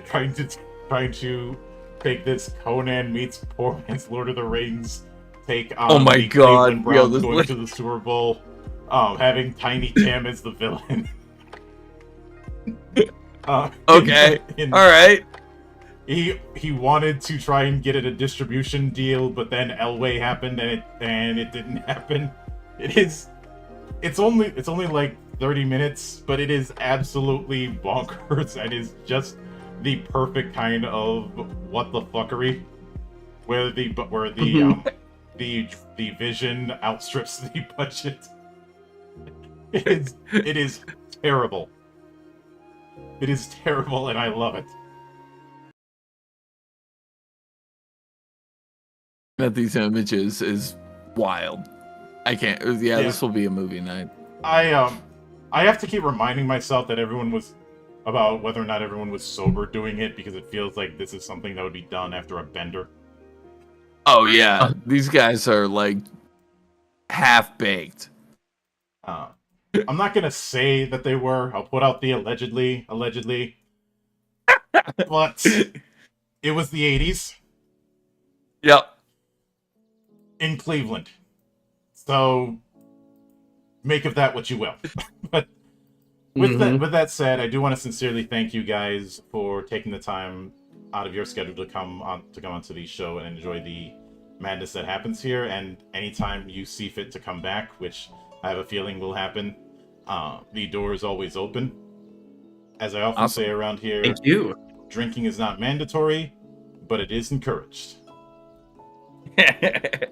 And, of course, a sincere thanks goes out to everyone who took the time out of their schedule to come onto the show and enjoy the madness. And there will be plenty more where that came from, as there always is here, on the open bar of the internet. But until then, on behalf of the good brothers present and not present, my name is Mildra, I am your gaming monk. Stay fucking frosty, everybody!